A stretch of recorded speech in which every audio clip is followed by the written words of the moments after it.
You're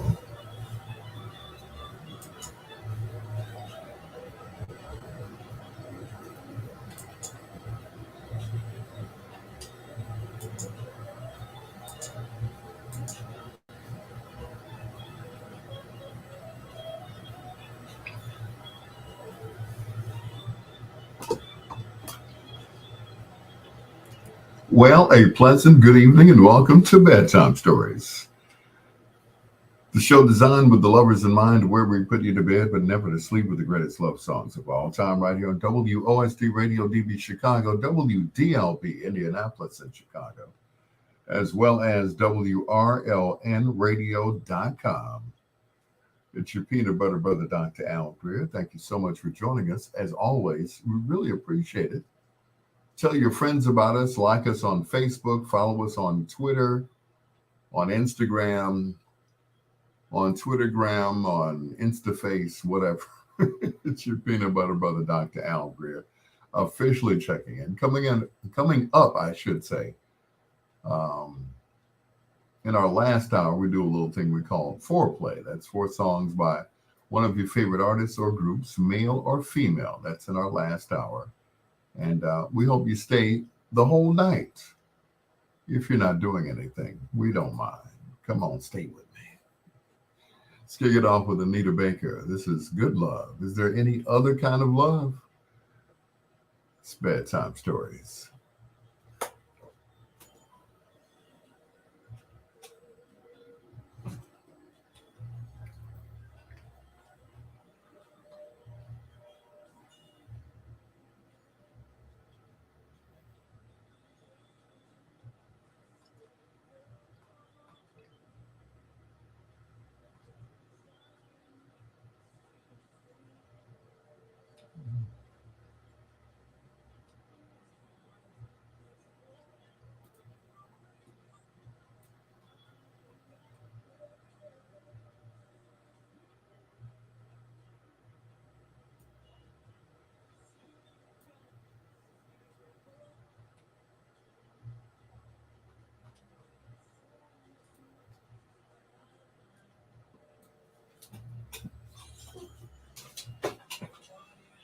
Woo-ha!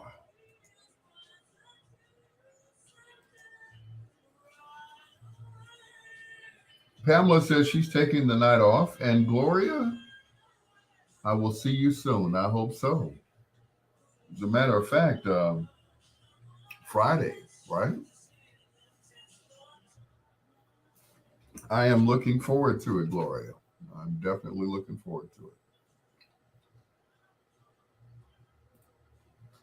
You're one of my favorite people. Anyway, good evening, everyone. Thank you for joining me. Friends and foes. I'm sure I have some foes watching me tonight, as well as friends. People say all the time, you have so many friends on Facebook. I'm like, yeah, that's only on Facebook. In real life, not really. No. Yep. In real life, I only have a handful of friends. That's sad, isn't it? I know. I know. You know, Pam said, I'm taking the night off. Well, okay. Well, why aren't you over here? Oh, well. I tell you, before I die, and I don't believe I'm saying this out loud, but before I die, I hope and pray that I find true love that's going to love me back. I found true love, but not true love that's going to love me back. Haven't found that yet. So Gloria said, all you need is a few, the rest are associates. You're absolutely right, Glo. You're absolutely right. Some are friends and the others are associates. They're people that you know. That's it. And that's it. I understand that. I'm understanding that more as I get older. You know, um, don't have friends, like a handful. I can count on one hand how many friends I have. You know, people say, "Oh yeah, I hung out with my friends last night." I said, "Oh, okay. How does that work? I don't know. I don't know. I don't have that." Hey, Ronnie. Hey, what's your name? Oh yeah, that's my sister. Thank you. The food was good. The food was delicious. And considering I didn't have any money, that was right on time because I was like, "Ooh, today's Taco Tuesday." Oh no, I had no money. Oh well. So,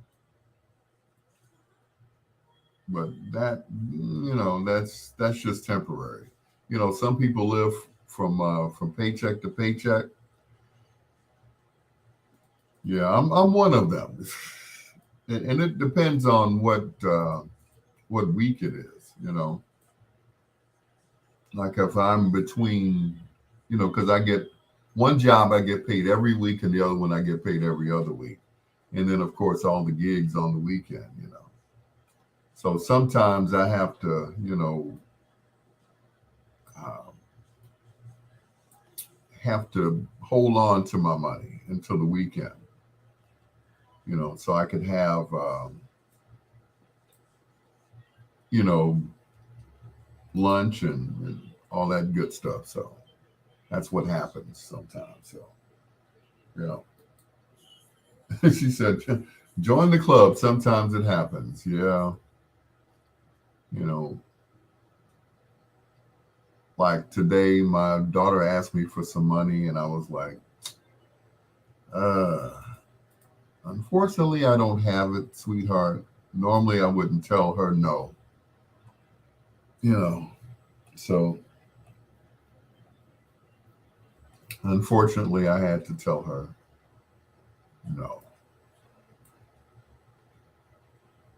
Hope she understands. Um, they say when they're young, they're on your knee, and when they're older, they're on your heart. Is what my mother used to say, and I truly believe that. When they're younger, they're on your knee. And when they're older, they're in your pocket. so, so that's what happens. So I I sent you something. Let me know you got it. You did. Okay.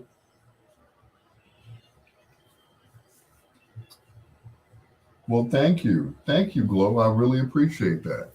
Thank you so much. Um, for those of you who don't know who Gloria is, Gloria, of course, um, Don Simmons' widow. They were the owners of the Taste Entertainment Center, a place that I worked at and would frequent over the years. And she just lost her husband. He was probably one of the nicest guys I ever worked for. They were. Don was always smiling, even when he was cussing you out. Don was always smiling when he cussed you out, but he never meant any malice. Like, I hope you fall out when you leave the club or anything like that. He was always nice to me. He was almost like like an uncle. He was always, you know, always a nice guy. He just was. Some people, it's like, ooh, I hate my boss. Ooh, I hate going to work. Oh,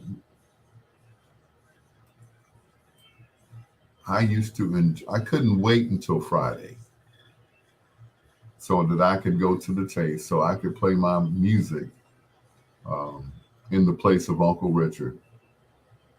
Peggy, that is. And I just had a wonderful time at the Taste. I always wanted to DJ at the Taste back in the glory days when they first opened. And I remember they used to broadcast live on either GCI or BMX back in the day. And I was like, wow, I just want to, be at the Taste when they're broadcasting live. And it was just, I thought it was just so, it was just so cool. And, I missed that place. I had some really good times. The Taste reunion, as a matter of fact, now that I'm talking about it, is this Friday, I believe, at the Grand Ballroom on 62nd and Cottage Grove. So as soon as I get off work at BLN, I'm going straight there, and kick it with the folks who used to hang out on Friday nights at the Taste. We used to have such a good time. I know. Good evening, BMX. I know. Phyllis, thank you again. I cannot thank you enough for the, what do they call them? Like cartoons of me and my mom. Thank you so much. She said, I'm trying out this new app. She's like, should I stop? I said, no. I just can't stop looking at my mother. I miss her terribly, especially, when Sunday was, Mother's Day and everything else. And everybody was, wishing everybody a happy Mother's Day. And they're like, so, and what color carnation should I give you and all of that stuff. So I was like, well, I guess I get a white one this time. For years, I had the red carnations. For years, I would send flowers to my mother, and she would have my brother to take a picture of them, and she's like, "I got my flowers." I remember one time, my mother and I had fallen out for something. I don't even remember what it was. My mother and I never fell out about anything. And this particular time we fell out. So I immediately sent her flowers, right? She said, thank you. She called me and I looked at the phone. I'm like, uh-oh. And I picked up the phone. And before I could say hello, she's like, thank you for the flowers. I said, I guess we cool now? Yeah, we cool. I can't stay mad at you. We cool.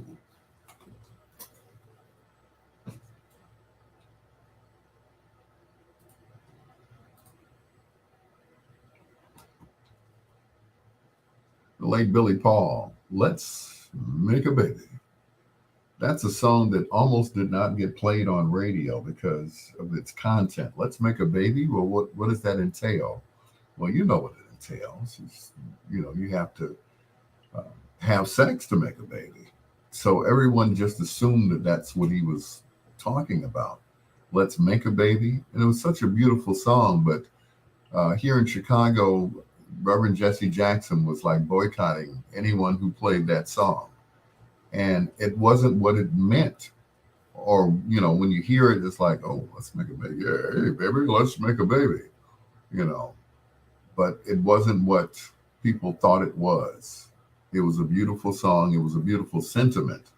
Hey, let's make a baby. Would that be nice to bring another human being into this world? And that was the purpose of it. But a lot of people were like, "Oh Lord, ooh, sexual." Anyway, hello to Phyllis Malloy Bender, also to Gloria Simmons, and who else is on Facebook right now? Ronnie, hey Ronnie, and my sister Angie, and Pamela Hawkins, who says, "I'm off tonight." I said, "Well, no, I could use some company. Thank you very much." Your peanut butter brother, Dr. Al Greer. Here's another song that was thought to be kind of sexual. From the commissioner, Jerry Butler, the Iceman. I want to do it to you, baby. Daryl Reader, what's going on? Stranger. Hello, stranger. Daryl Reader, what's going on, my man? Long time no see. It's been a while. Hope you're doing well.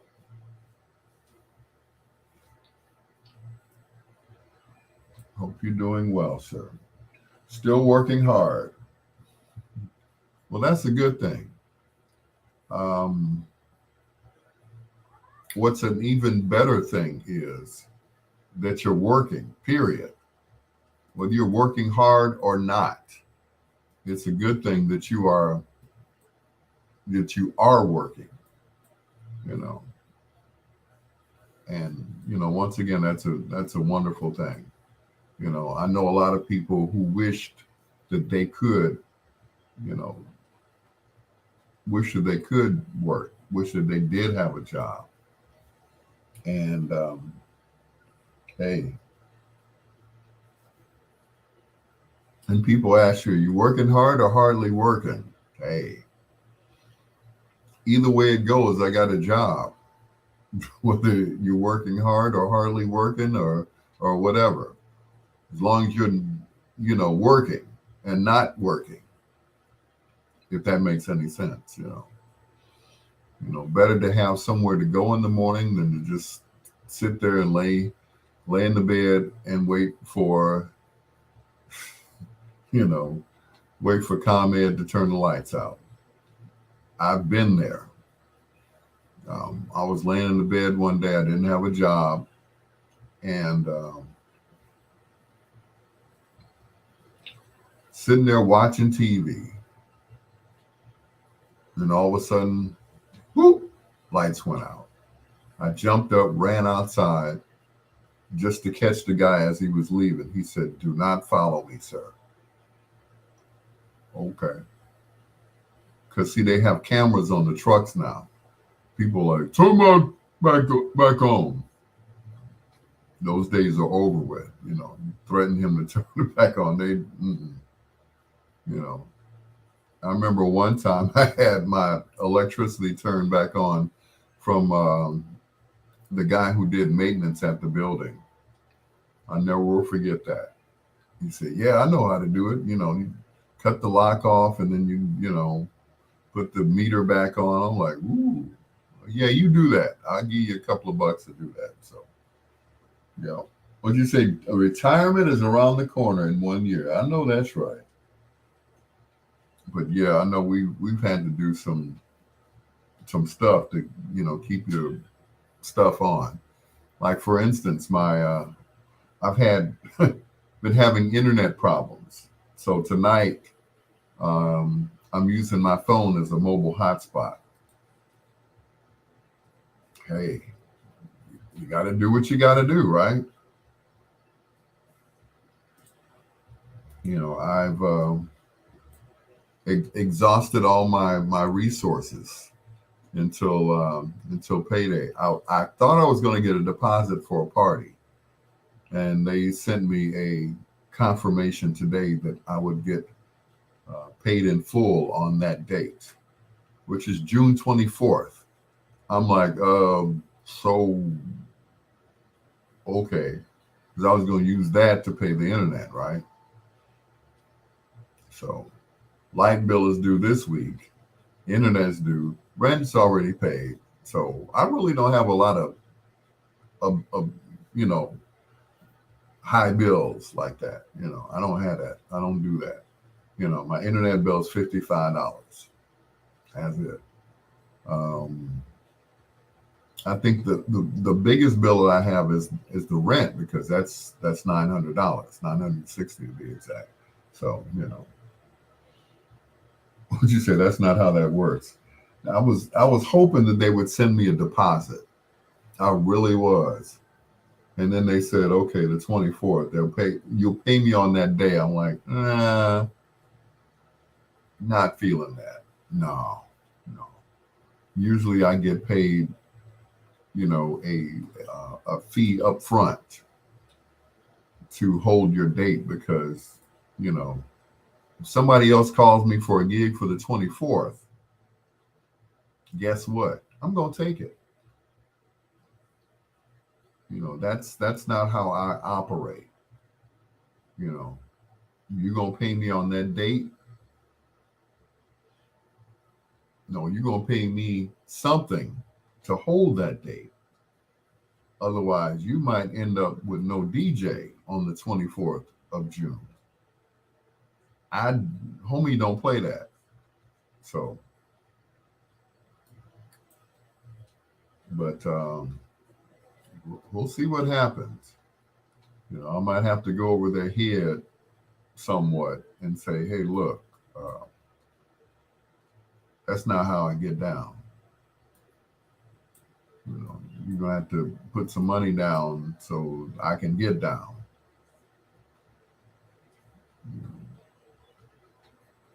With some guys, DJing is a hobby. That's not their real job. They would have a real 9 to 5 that they go to. So do I. But,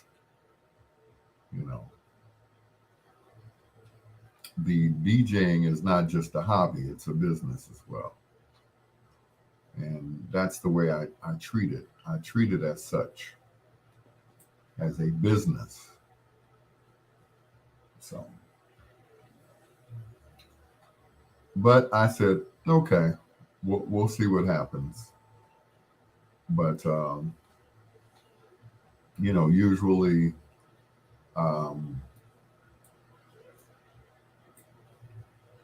I don't have any problems out of clients. Back in the day, yeah. I don't know what made me think of this. I had a guy who worked with me. His name was Big John. And one night we were at a club, and the guy, at the end of the night, I went to get my money, and the guy didn't want to pay me. I don't think you did a good job. I said, really? I said, hey, John. John was 6'4", about 380 pounds. Think I had any problems getting paid that night? He paid me and he paid John. Yep, that's right. He paid both of us. He didn't even know how much John was getting. He paid him too. He paid him what he paid me. Can function, and baby, I'm hooked. Right here on Bedtime Stories with your peanut butter brother, Dr. Al Greer. Thank you, Gloria. I really appreciate the donation.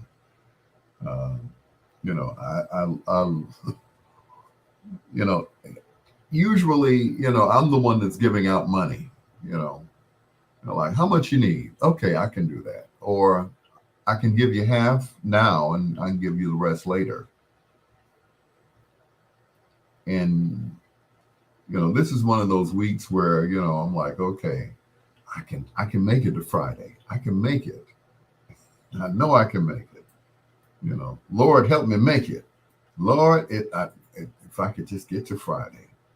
Some people live from paycheck to paycheck, from Friday to Friday. I'm not one of those people. I usually have a stash. My stash even said, ha, ha, ha, ha, not this week, brah, not this week. Anyway, once again, thank you to Gloria Simmons. I really appreciate that. And I will see you on Friday at the Grand Ballroom for the Taste Entertainment Center reunion. It's your peanut butter brother, Dr. Al Greer, with Chicago's own Curtis Mayfield from Cabrini Green on Bedtime Stories.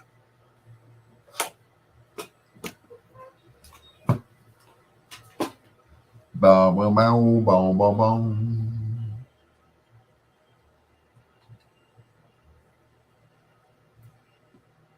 Bow, bow, da, da, da.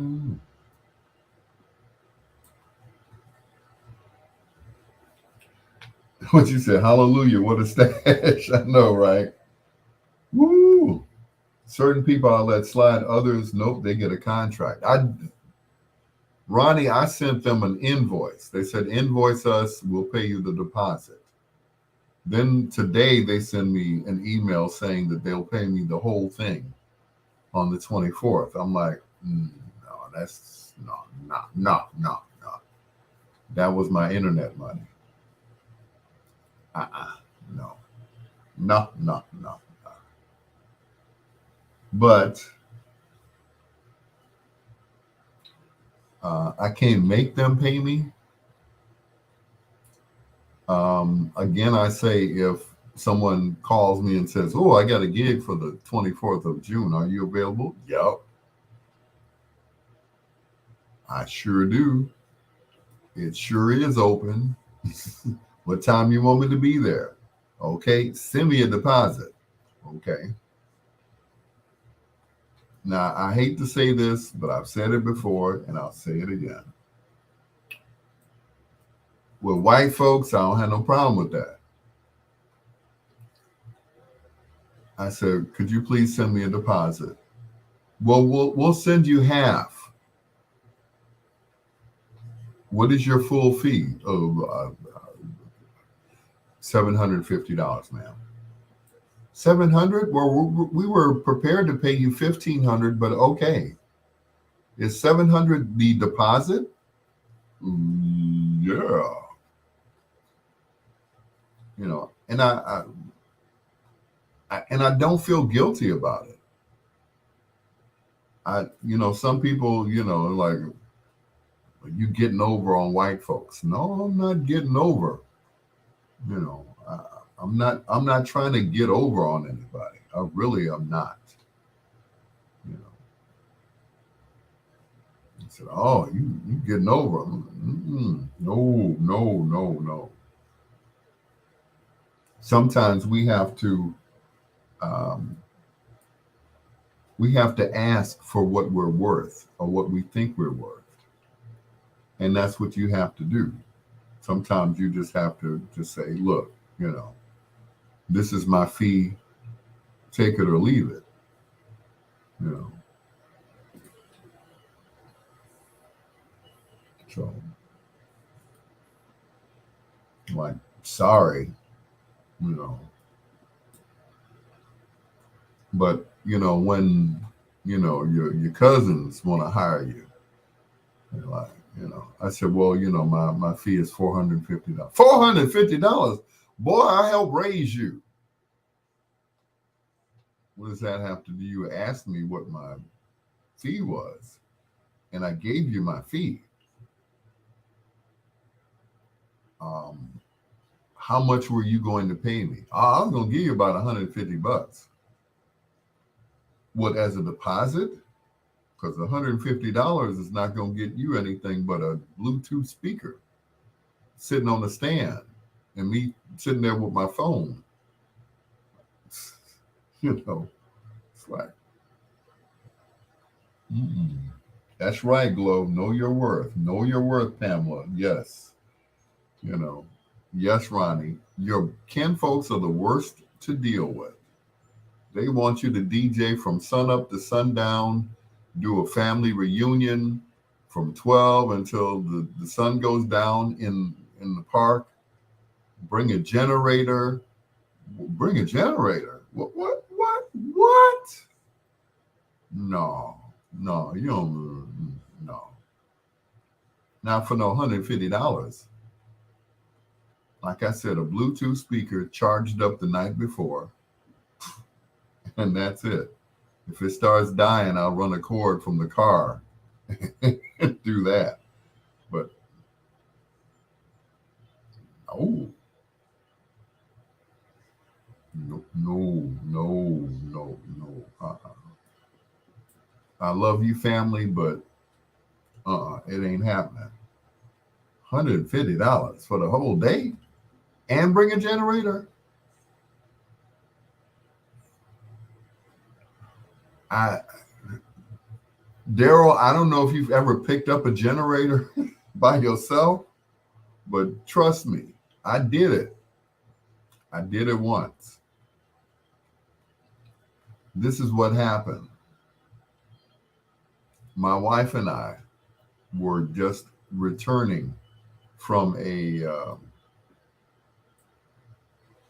think we went out to eat or something like that. So we're pulling up in the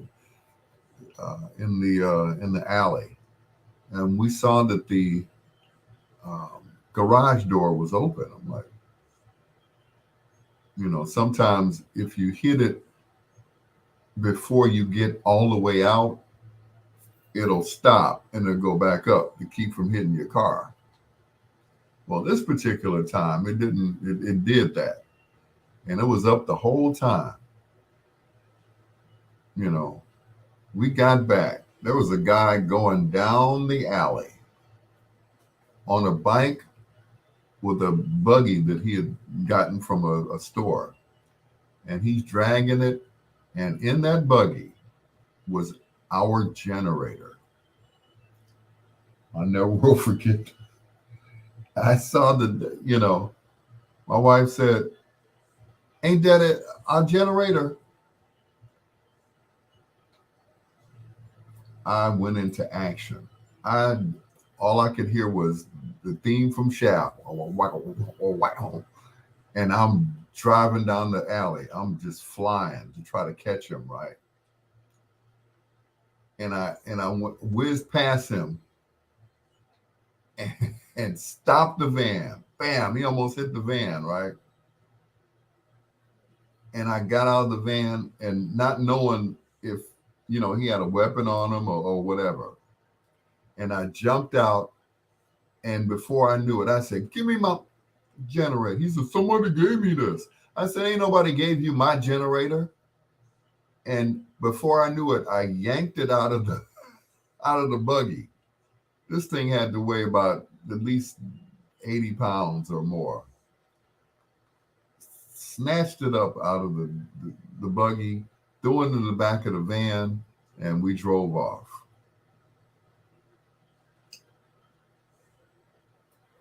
And I was like, my wife looked at me. She's like, "You picked that generator up?" Adrenaline was just flowing. I turned into Mighty Mouse.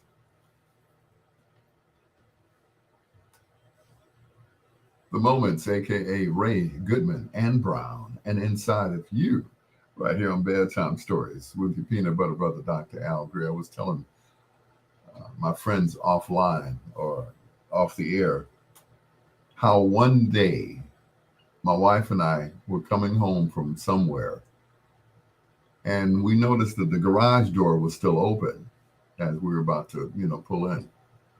And there was this guy pulling a buggy, and in the buggy was a big red generator. My wife said, "Ain't that our generator?" I was like, "Yeah." I drove down the alley. I was just speeding. I was just, I was mad. I was seeing red. I went past him and stopped in front of him. He almost hit the van. I said, "Excuse me, sir." No, I didn't say that. I was like, "You need my doggone generator." "Somebody gave me this." "Ain't nobody gave you this." "Give me my generator." And he didn't do nothing. He just looked at me, like this brother's crazy. Anyway, got my generator back too. Where is it now? I don't know. Anyway, it's your peanut butter brother, Dr. Al Greer. Hello, son, Sincere Adams. Hello, Dad. Love and appreciate you, sir. And I appreciate you and your brother as well, as always. Thank you so much.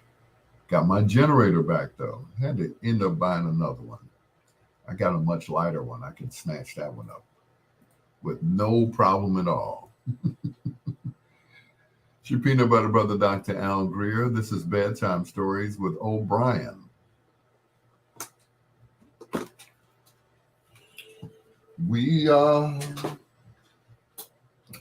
Yep, before I knew it, I yanked that sucker up, threw it in the back of the van, and that was it.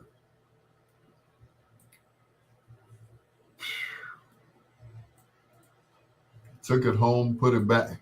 Then I had to have help to get it out of the van. I'd run out of strength at that point, you know. It's like, honey, could you help me with the generator? I can't get it out of the van. A few minutes ago, you yanked that sucker. Excuse me. Yanked that sucker up like it wasn't nothing. Yeah, sure did, didn't I? No, that'll never happen again. Anyway, crazy times, I tell you. Excuse me for 1 second. I have to go to the little boy's room.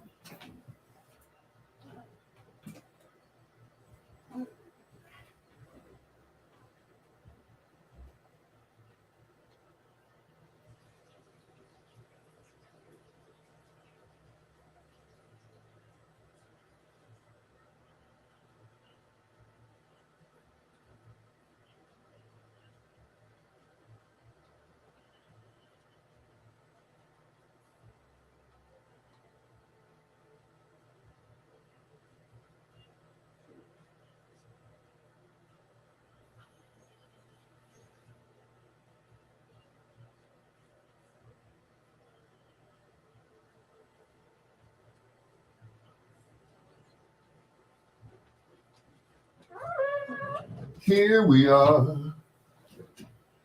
on earth together. Man, I cannot talk enough about that inauguration on Monday.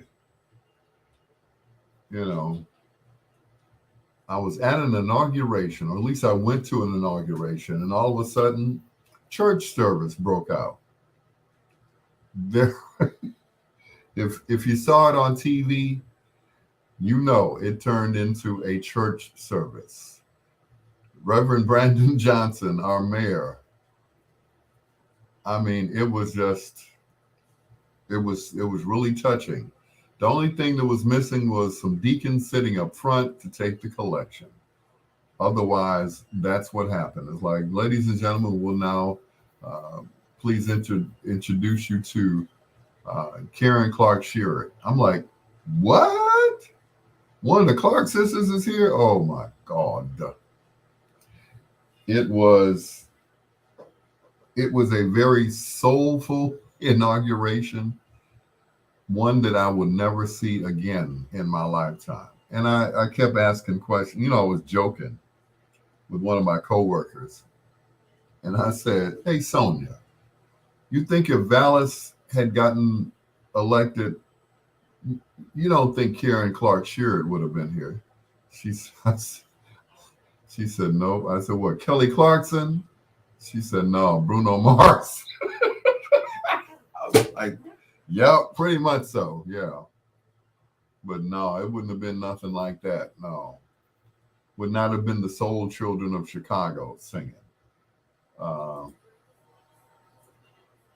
It would not have been the dancers who came out doing an African dance. No, it wouldn't have been any of that, no. No. It'd probably been some white kids doing some river dancing or something like that. Anyway, I watched a new documentary tonight. Do you know what city was listed as James Earl Ray's booking sheet after the King assassination? No, I don't.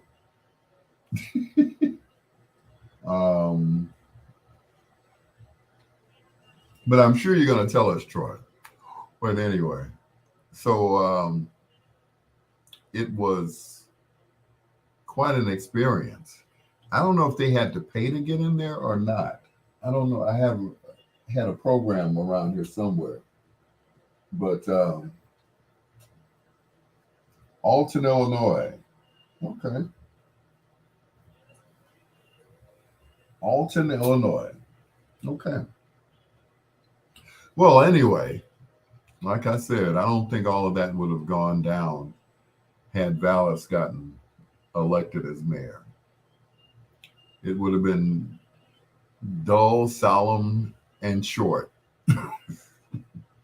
And that's that's just my opinion. It may not have been. It might have been an extravaganza. You probably would have had the Mormon Tabernacle Choir or something. I don't know, but okay. It would not have been as soulful as it was on Monday. It was like church service. It was like church on Sunday, and you had some more church on Monday. The place was packed. I'm like, these people are not working today?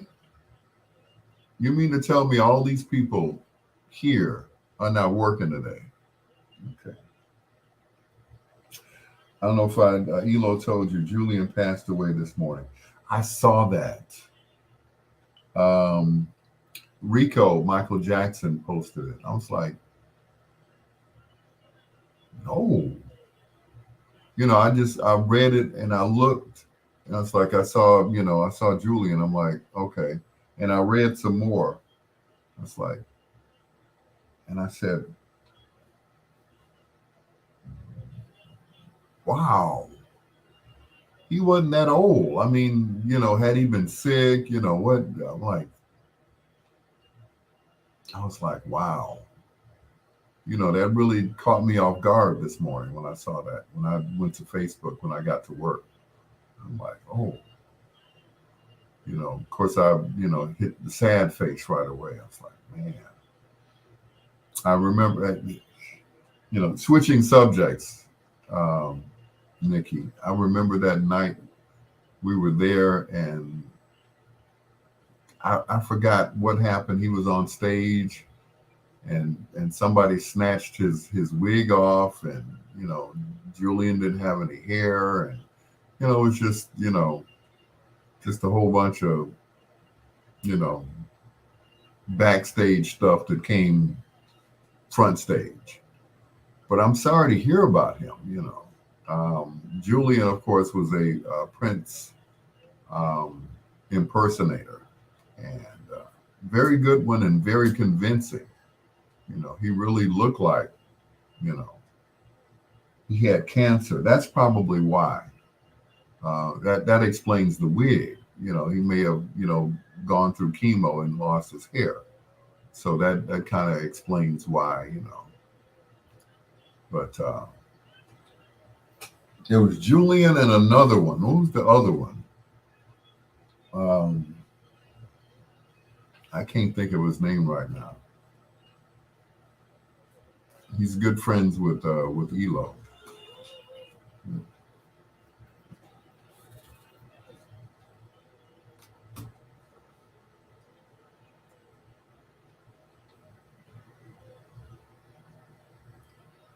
You and me, Rocky Robbins. You and me, before that, O'Brien, and you and I. You and I, you and me. Peanut Butter Brother, Dr. Al Greer. Condolences go out to Julian. Julian, what happened to my music? Wait a minute, speed it up a little bit. Julian was a Prince impersonator, and he got his wings this morning. He had cancer, and he, for the most part, he was about the same height as Prince. He looked like Prince. He had all Prince's moves and everything. And I'm sad to see him go. I saw that on Facebook this morning. I'm like, oh no. Rico Michael Jackson, of course, posted it. And condolences go out to Julian. I don't know what his last name was. But yeah. But him and yeah, Marcus. I couldn't think of Marcus's name for nothing. I guess because I blocked it out because, for obvious reasons. But anyway, it's your peanut butter brother, Dr. Al Greer. Thank you, Nikki, for that information. I really appreciate that. If you know anything about the services, let me know so that I can go sign the book. You know, I've been to several funerals over the past few weeks, and it's like, man, people are leaving here at a alarming rate. But God bless his family. Here's Renee and Angela. You will always be my first love. It's your peanut butter brother, Dr. Al Greer, and this is Bedtime Stories.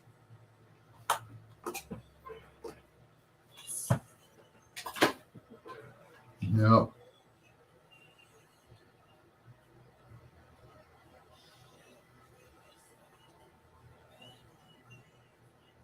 Always remain.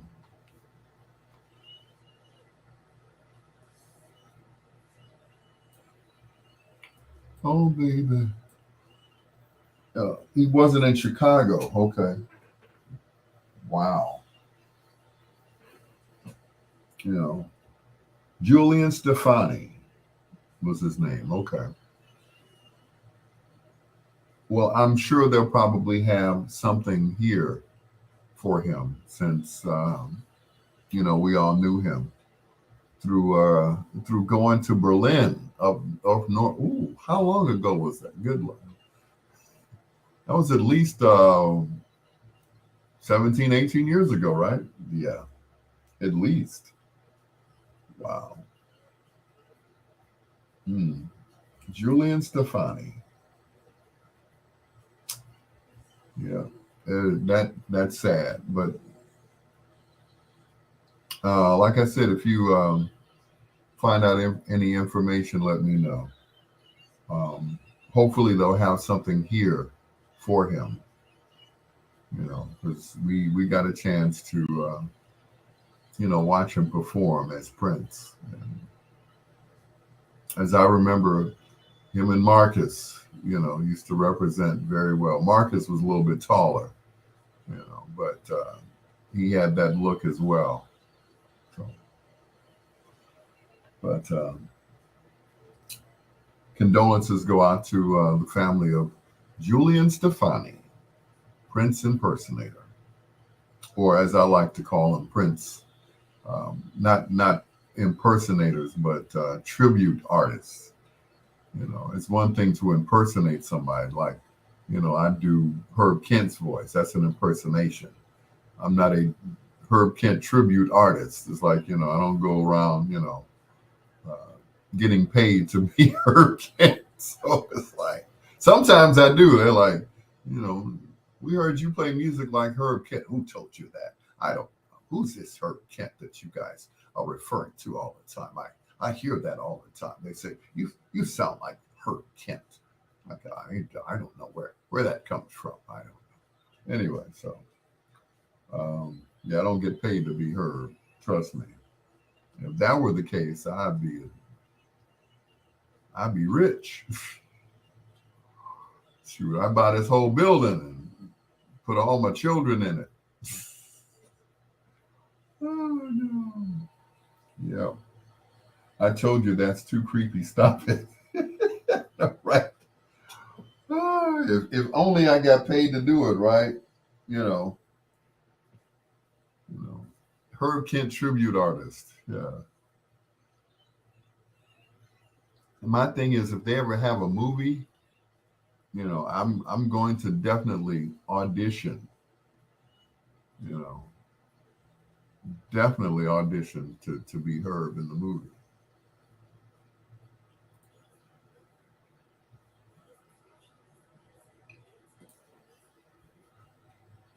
Yeah.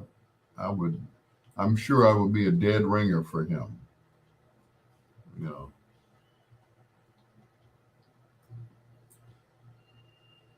But wouldn't that be something?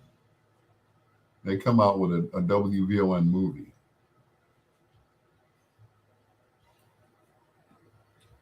My thing is who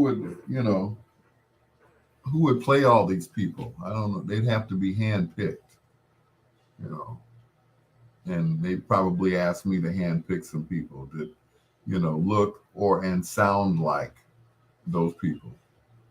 So,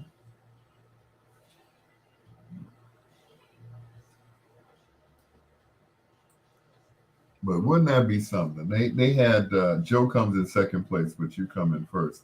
And Joe said that. He's like, man, your imitation is spot on. He said, mine is like an imitation. Yours is like straight up, you just heard. I'm like, thanks, Joe. I mean, I was around him long enough, you know. But I listened to an old air check of his on YouTube, and young Herb sounded different than old Herb. You know,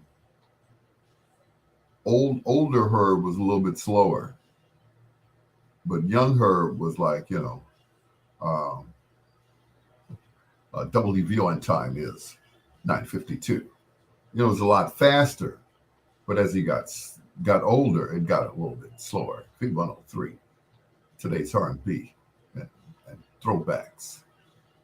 I'm Herb Kent, jacking these dusties like a big dog.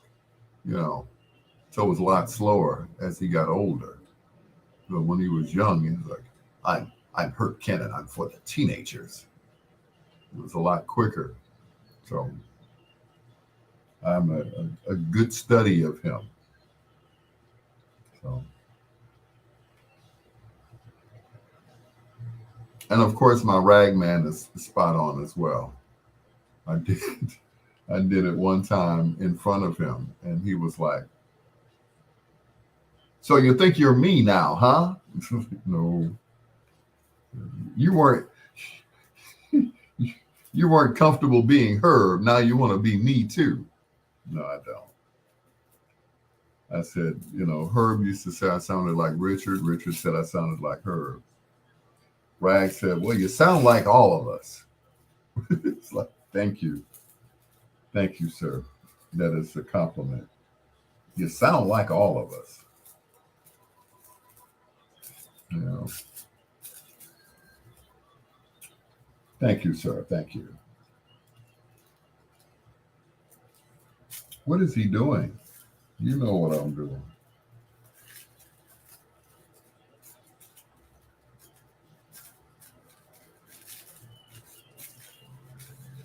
And I can never do this right. Some people can like, you know, they can do it and talk to you at the same time. And like, you know, and they, here you go. Like, thanks. You have to look at so much. I think you sound like a combination of Jerry Lewis and Gilbert Gottfried. Well, some people say that I. Anyway. La, la, la, la. Anyway. Hey, lady. But anyway. Thanks, Troy. Now that I've blown out my pipes. Yeah. Hey, lady. Yeah, yeah, yeah. Jerry Lewis. Where'd you get that from? Jerry Lewis and Gilbert Gottfried. Yeah. Oh my. Oh my me.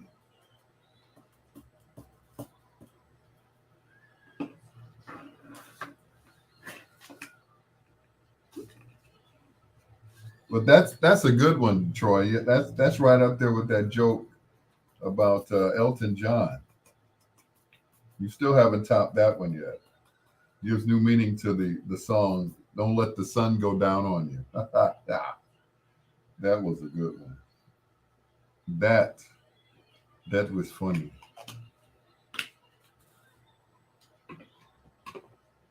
Oh my God, is he doing what I think he's doing? Why? What do you think I'm doing? Preparing for bed is what I'm doing.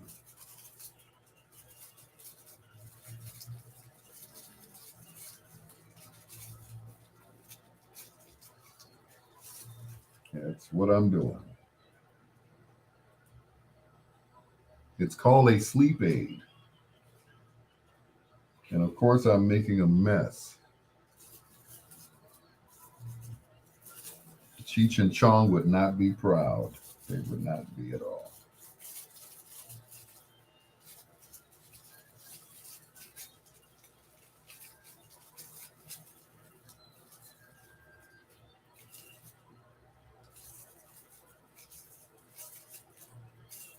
Oh, that's not going to get it at all.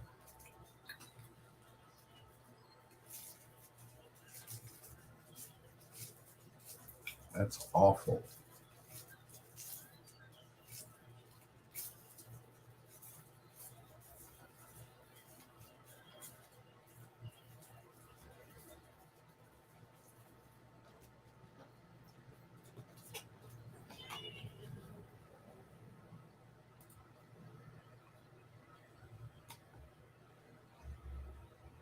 Stephanie Mills. And I've learned to respect the power of love. Sound like Melvin Franklin there. Dun, dun, dun, dun, dun. The power, it is the power of love. Dun, dun, dun, dun, dun. It's your peanut butter brother, Dr. Al Greer. And Bedtime Stories is sponsored by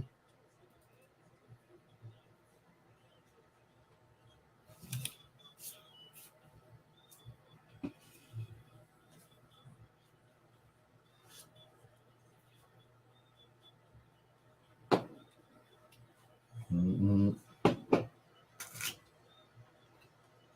mm, mm, mm, mm, mm, mm, mm.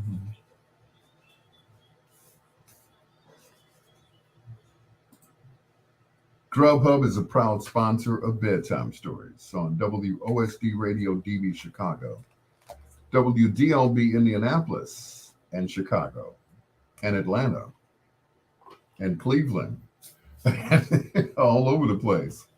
And of course, WRLNradio.com, your home for today's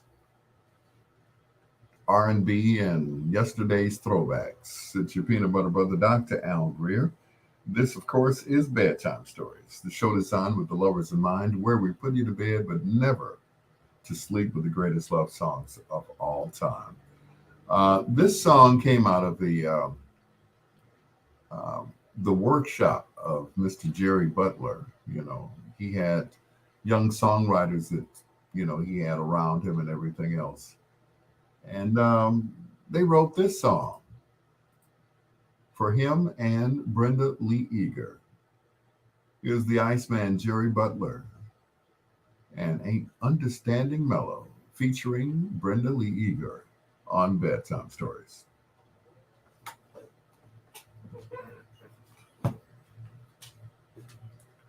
Thank God for you.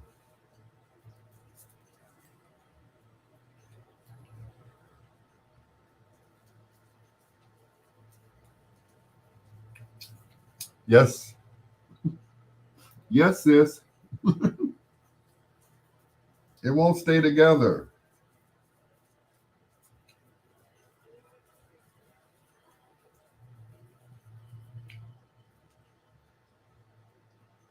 I think I will just have to buy a pipe,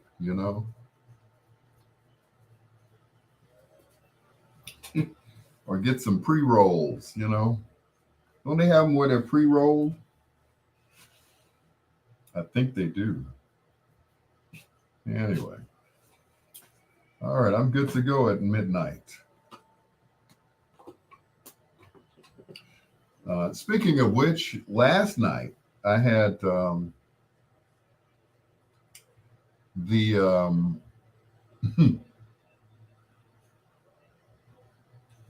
the legendary Earl Young was on my Facebook Live, and I plan to get him on the show. For those of you who weren't on the live last night, like Ronnie, um, Earl Young is an accomplished drummer, singer with the Tramps. He's played on every song from Harold Melvin and the Blue Notes, Teddy Pendergrass's solo stuff, Billy Paul, uh, OJ's, you name it. He's played behind them.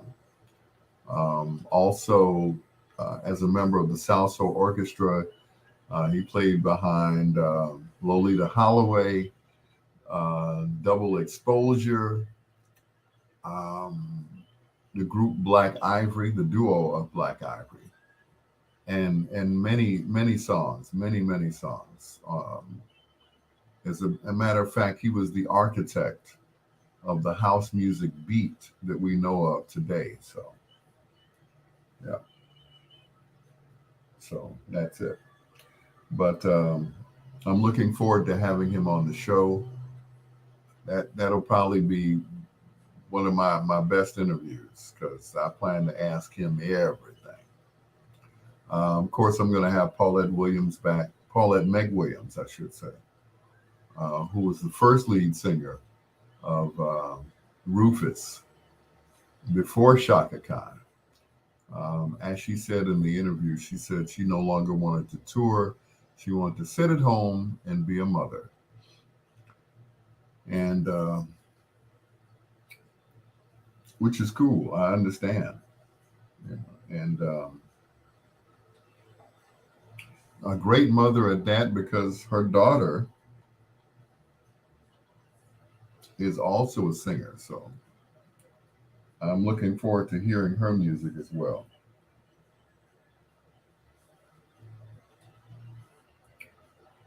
So there.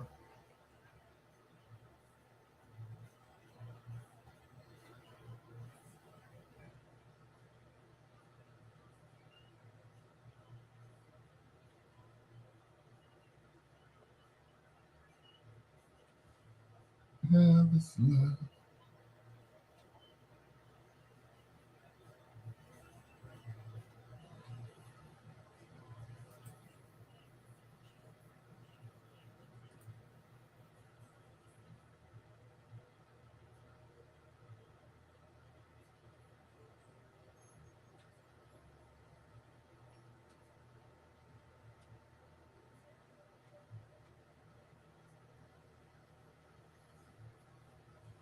Wow. And by the way, Gloria, thank you again. And I will see you Friday. Friday.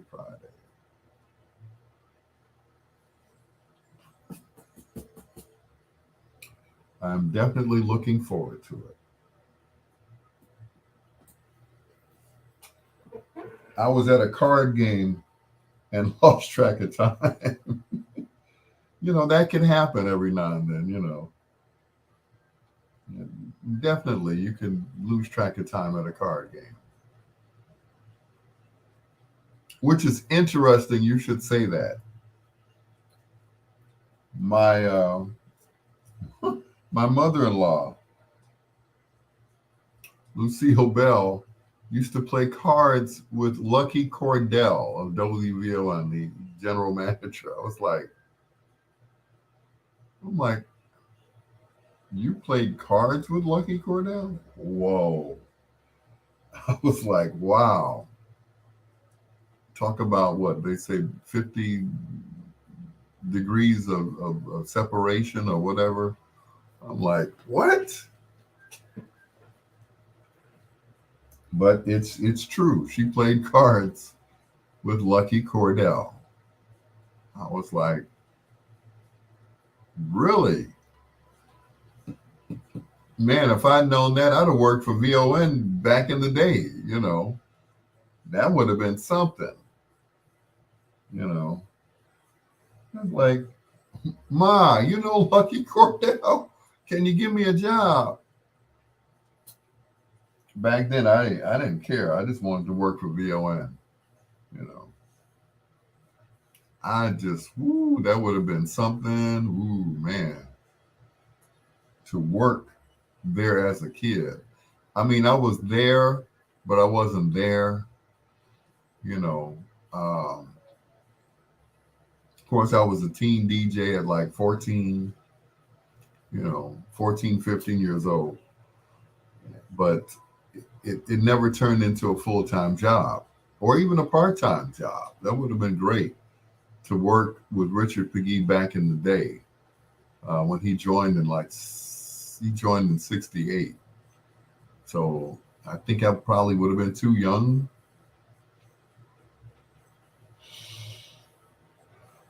Yeah, I would have been way too young. But I remember when they moved off of Kedzie to 6th North Michigan. at that time, Jim Rags was doing mornings on 1390. And, I used to see him and I would speak, and I would try to, leave an impression on these people. There was a guy named Big John Priester, you know, Big John Priester. He great voice, great personality. And I remember one day sitting at home and the doorbell rang and it was Big John at the door. I was like, oh, he came to get me. I said, excuse me, aren't you Big John Priester? He said, yes, I am. And I said, I'm Al Greer. I was an intern at GCI. And he went into his spiel. He said, so, brother, do you know where you're going when you leave here? I was like, ooh, okay.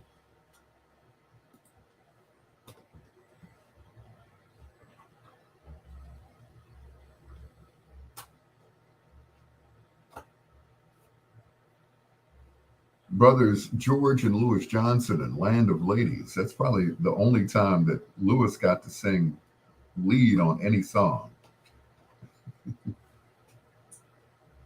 Land of Ladies from their first album, Look Out for Number One. It's your peanut butter brother, Dr. Al Greer.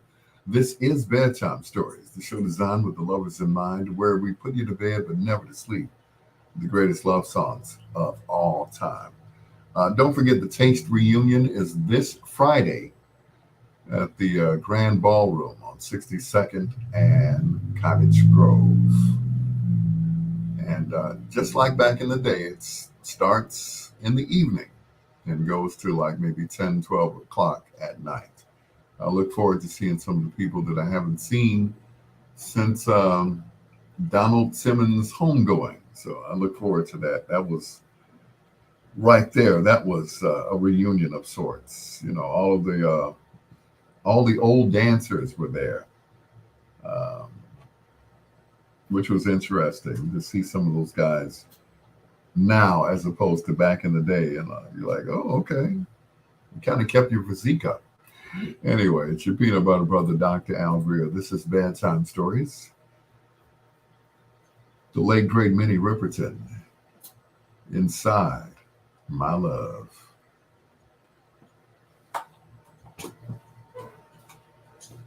I touch myself to your stories. Well, thank you. I think there's a compliment in there somewhere. I touch myself to your stories. Dios sweaty feet. All right. Thank you so much. I don't know how to take that, but thank you.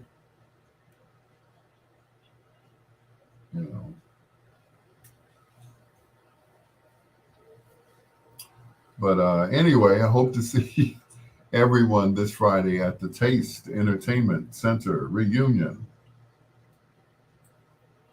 62nd and Cottage Grove at the Grand Ballroom. Yeah. You're welcome, Snoop Dogg. You're okay.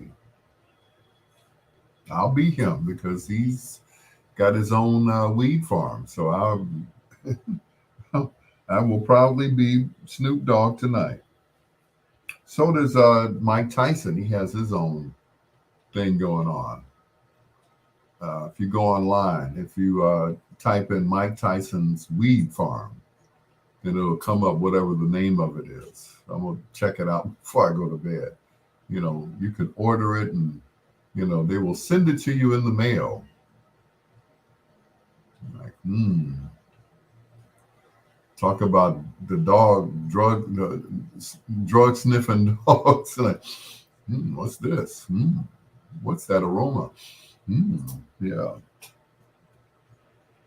Have you seen Muhammad Ali's website? No, I haven't. Reggie said 63rd in Cottage Grove. Okay. 63rd in Cottage Grove it is. Yeah. But I thought it was 62nd. Well, I might be wrong. A little separation there. But yeah, you're right. You are right, Reggie, because what's on 62nd and Cottage Grove? Dailies. Dailies is on 62nd because it's before you cross over. So 63rd and Cottage Grove. I'll be sending people off. But thank you. It's called dogfart.com from it's for his journey to help shelter dogs. You should check it out. I will. I sure will. But thank you, Reggie, for 'cause I kept saying 62nd, and they'd have been standing in front of Dailies. Ain't no party here. It's a closed restaurant. But thank you. One of my and one of my favorite restaurants at that. You know, they have some of the best breakfast. They have salmon croquettes. Delicious. Scrumptious. Yes. I love salmon croquettes. Yes, I do. Yes, I do. Yes, I do. Yep. Salmon croquettes are the best. If I could just find somebody to make me some salmon croquettes. Yeah. I just said I was going to make some. Please do. Please do, Ronnie. Please. Baby, please, baby, please. My mama used to make them. Oh, they were like this big. I saw somebody one time. They were like little hockey pucks. I said, "Where are they?" You know. She made them big pot of rice. They were mm, just delicious. You know, you could make a salmon croquette hamburger out of them. They were just that good. They were just that good.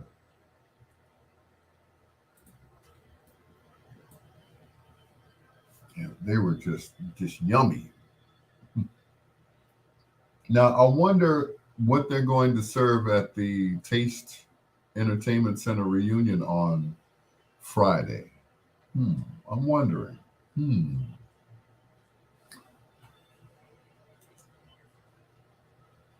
I can't wait. I can't wait to see it.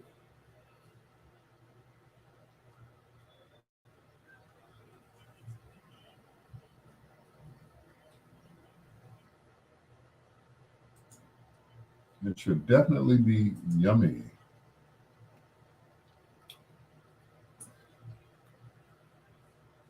So,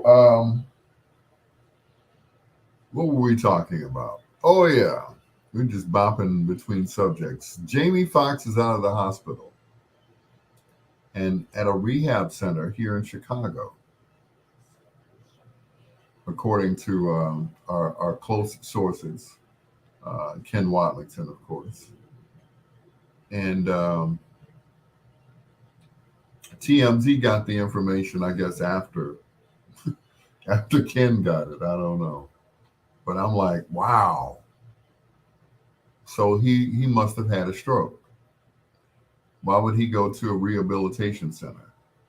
Right? Right. Okay. So our prayers were answered. He's okay. He's out of the hospital. He's not dead, like some people said. Uh, Jamie Foxx's family prepares for the worst. I'm like, he ain't going nowhere. He is not going anywhere.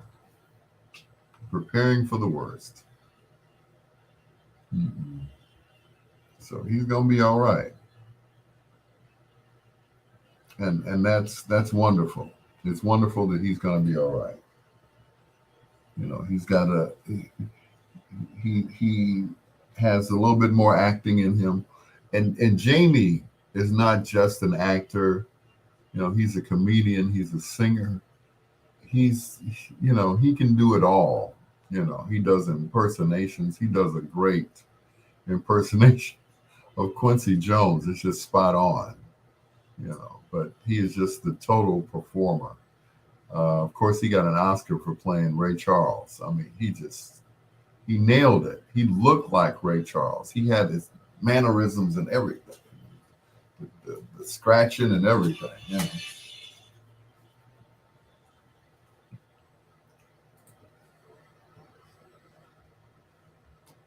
There is not much information about that group, except they were called the Presidents. Where they got that name, I don't know. The song, of course, was produced by Van McCoy of the Hustle fame.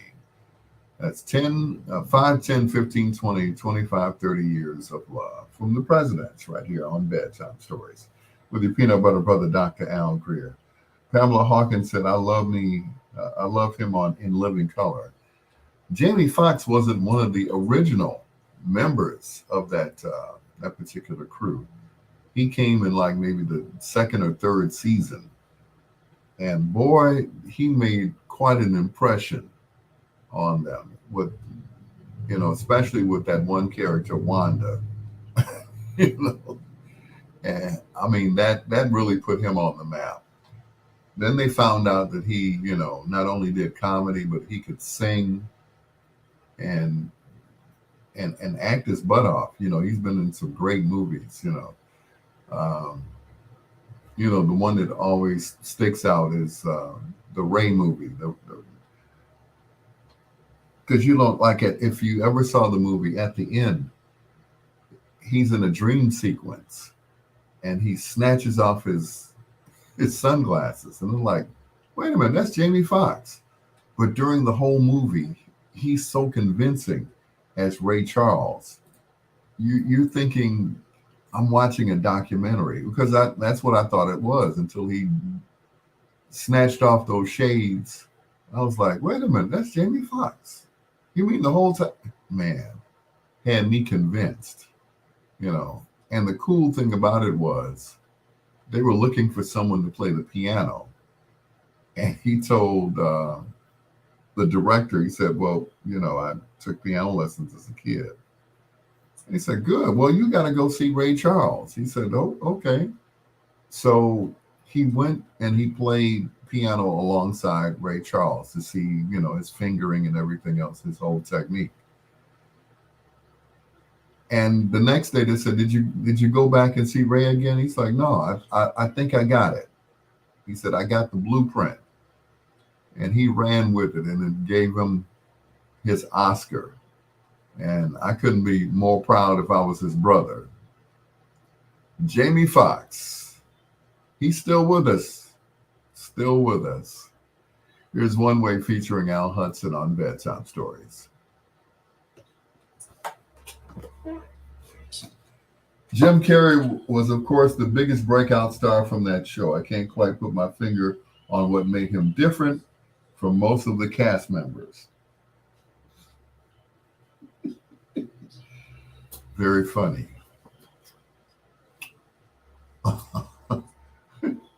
You're funny, Troy. You're really funny.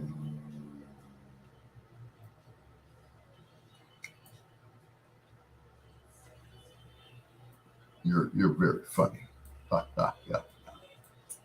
Anyway, Jim Carrey was the biggest breakout star. I would have thought the Wayans brothers were the breakout stars. Now remember, SW1 was Sean Wayans, who was the DJ. Let's give it up for SW1. You're like, okay. And all of them turned out to be great actors, actresses. Of course, Kim was the only one in there. There was the, the girl and the whole group, and then the brothers, Keenan, Marlon, Sean, and the other one, Damon Wayans. Yeah, I mean they were all funny. They were all funny, and it was such a great ensemble. They were like the the black version of Saturday Night Live. You know, they could kind of press the issue with, press the envelope on certain things, and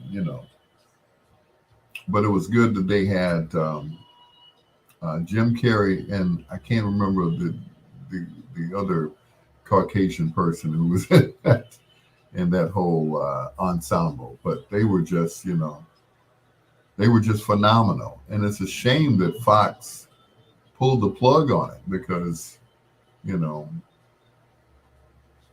Keenan assumed that he had ownership over it. Well, Fox owned it. Fox was, kind of like with everything else. They own this, they own that. We put our blood, sweat, and tears into that, and of course they own it. So they own the name in living color. So that's just unfortunate, but it was a great show to watch. Um, Two of the breakout stars in there was my cousin David Allen Greer. Yeah, it's my cousin, and of course Damon Wayans. When the two of them got together, it was just hilarious. We were talking about it the next day. Did you hear what they said last night? And hated it. You know, two snaps and a twist, honey. That was just too much. Men on film. Tonight we'll be talking about Little Women. Hated it. I was like, no. They were just, and they never broke character. Damon never broke character. Even when they would make each other laugh, by flubbing their lines, they never broke character. It's like they went deeper into the characters, But it was fun to watch, them make fun of, and that's just it. They made fun of everybody on that show.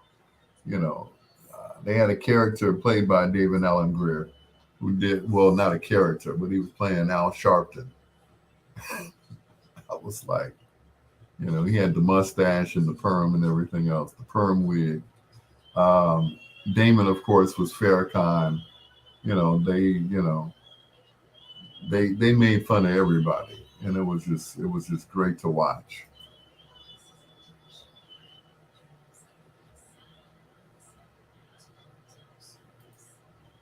David Allen Greer was great in all 8 of his sitcoms that were canceled after 2 weeks.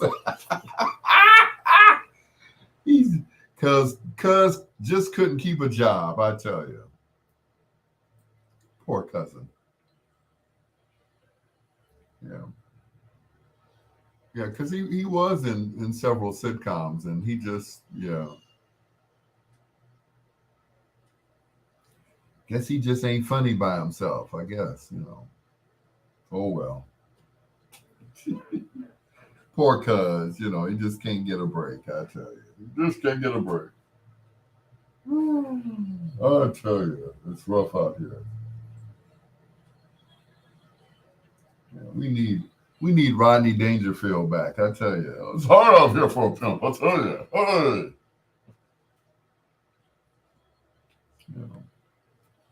I remember this story that Eddie Murphy told about his first meeting with Rodney Dangerfield. Rodney was like one of his idols. And Rodney said, hey, you think you can get away with all that cussing? You're cursing on it. Every word out there is cursing words. I'll tell you, you'll never make it, kid. You'll never make it. And he was heartbroken. It's like, man, my idol is he's getting down on me. It's like, man. So a few years later, he had done Beverly Hills Cop in 48 Hours, and, Boomerang and everything else. And he said he ran into Rodney Dangerfield in the bathroom after, all of those acclaimed movies that he had done. And Rodney takes one look at him. And Rodney says, "Who knew?" I guess you had to have been there, you know. Yeah, but what is that in the back of my head? It's a curl. That's what it is. But I was like, Dad, when your idol tells you you ain't gonna be no good, it's like, oh, you'll never make it in this business. Oh, that cursing. Oh, and then he, after all these great movies that you've done, you're like, hey, who knew? Hey, look at you.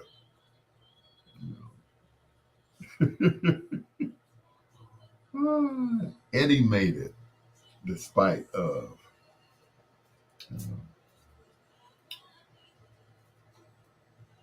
And it was a shame because they had a reunion of Saturday Night Live, and they wanted Eddie to do his impersonation of, Bill Cosby, and he refused to do it, which cut his time almost in half because he would not do Bill Cosby. Well, at that time, Bill was going through a little something, something. Him was locked up, so they wanted him to do Bill Cosby. He wouldn't do it. He would not do it. And it was almost like kicking a man when he's down. So they wanted him to do Cosby, and he said, "No, I'm not doing Cosby." You know, which is a cool thing. It's like it's a respect thing.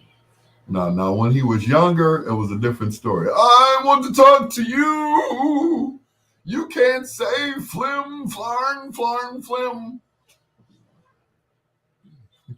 He said, so he called Richard Pryor. He said, are you getting paid? Well, tell Bill to shut the up. Or Coke to smile and shut the fuck up. Dang. Whoa. Hopefully that didn't print on Facebook there.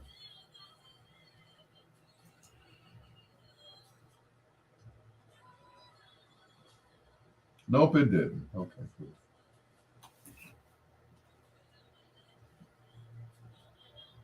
Flim, flarn, flarn, flim.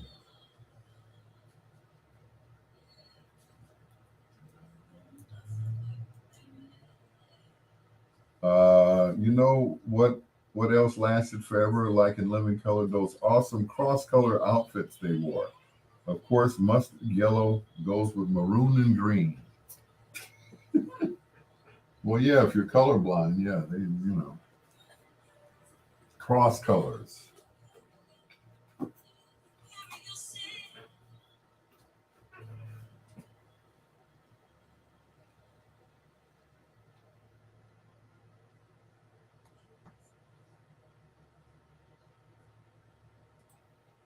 That was her only big hit. Cheryl Pepsi Riley. And thanks for my child, right here on Bedtime Stories. Show designed with the lovers in mind, where we put you to bed but never to sleep with the greatest love songs of all time. Coming up in a half an hour, we're going to do foreplay, four songs by one of your favorite artists or groups, male or female. I'll give you a hint. Today is their birthday. Do you know who it is now? Do you know? Do you know? Do you know? Here's Jeffrey Osborne.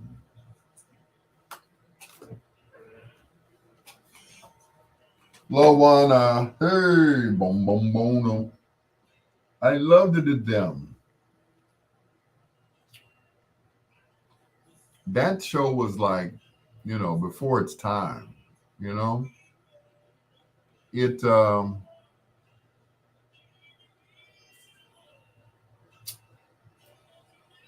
it showed our culture. It embodied the whole hip hop culture.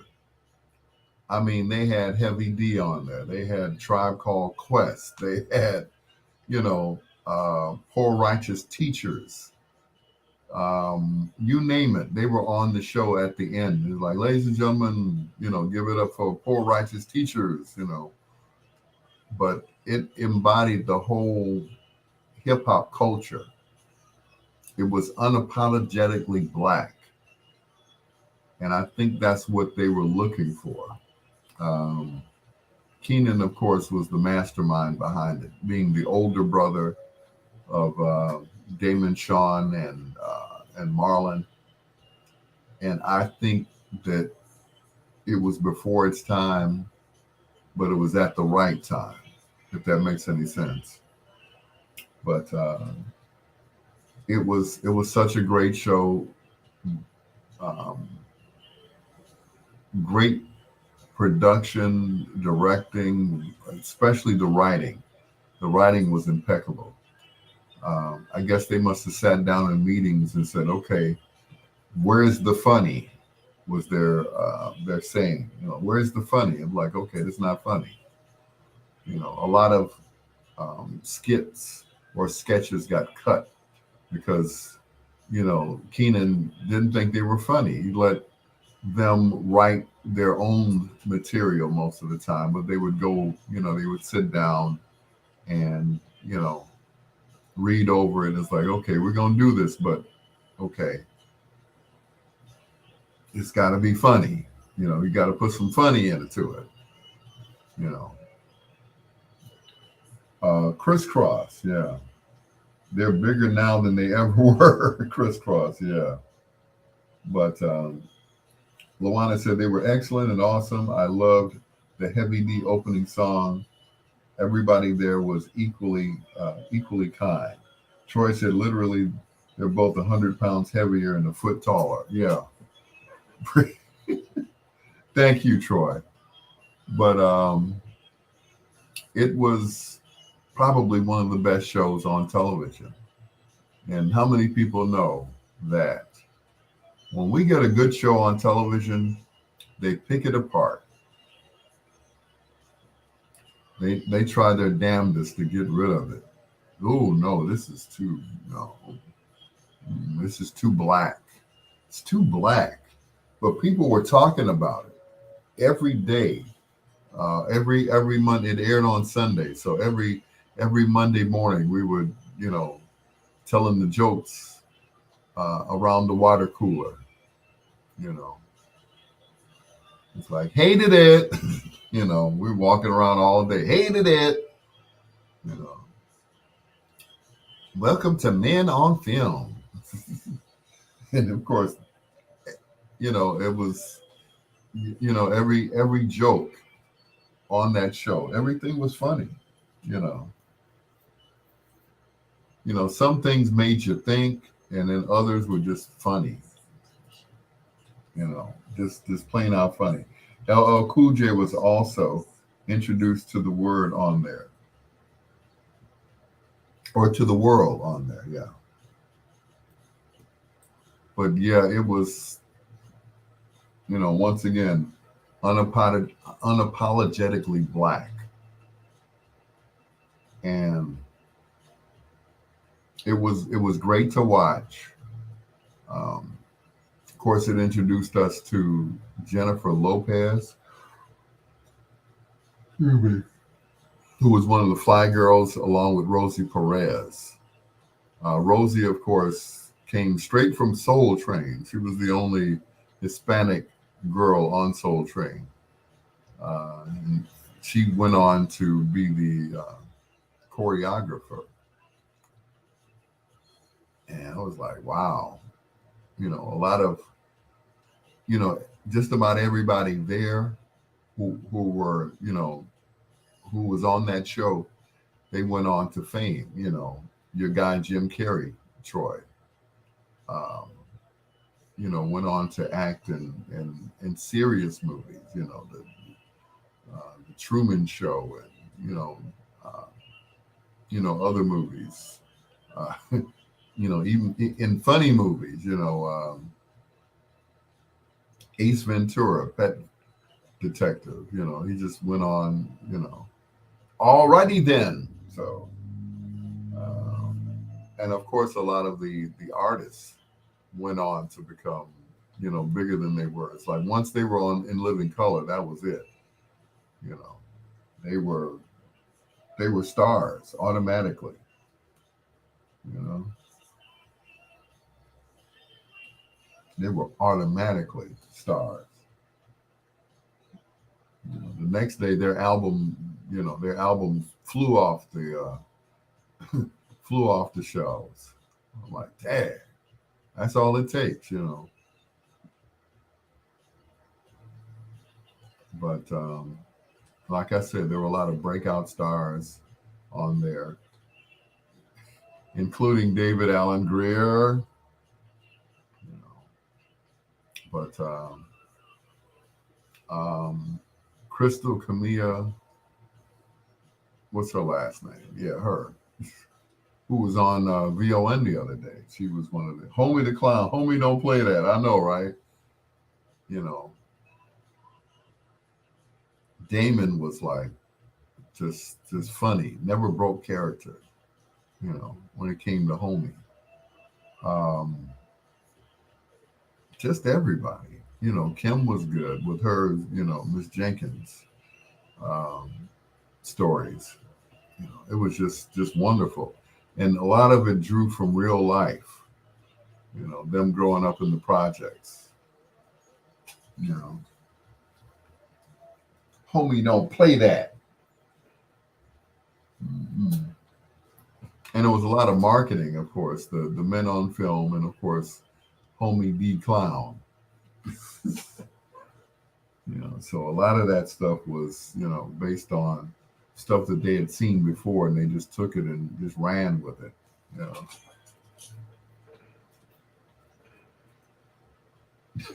Get your sock.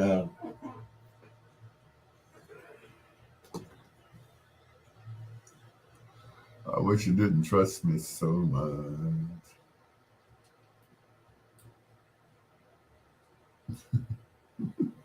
A lot of people ask me about that song. They said, did he write that song for Sam Cooke? That song was written long after Sam Cooke had made his transition.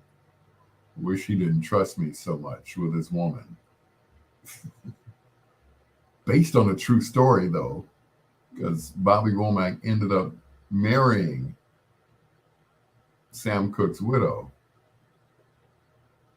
and wore one of Sam's suits at the funeral, which infuriated Sam's brothers, LC and the rest of them.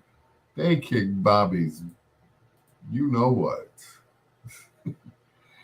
Here's one of my favorite songs from Change. They're usually known for their up-tempo songs like, Glow of Love and Searching, Searching. This is Say You Love Me Again, right here on Bedtime Stories, produced by Jimmy Jam and Terry Lewis on Bedtime Stories.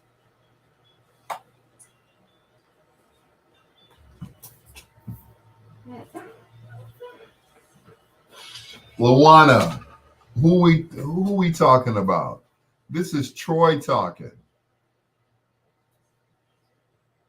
You got to excuse him. He was dropped on his head, okay?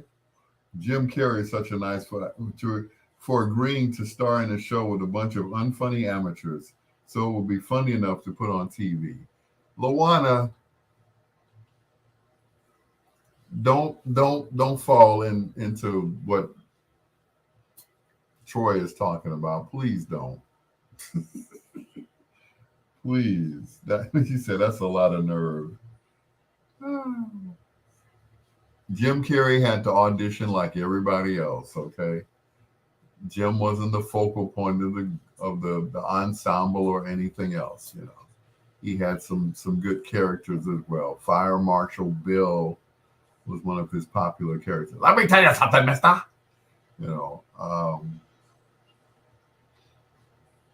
Vera DeMilo,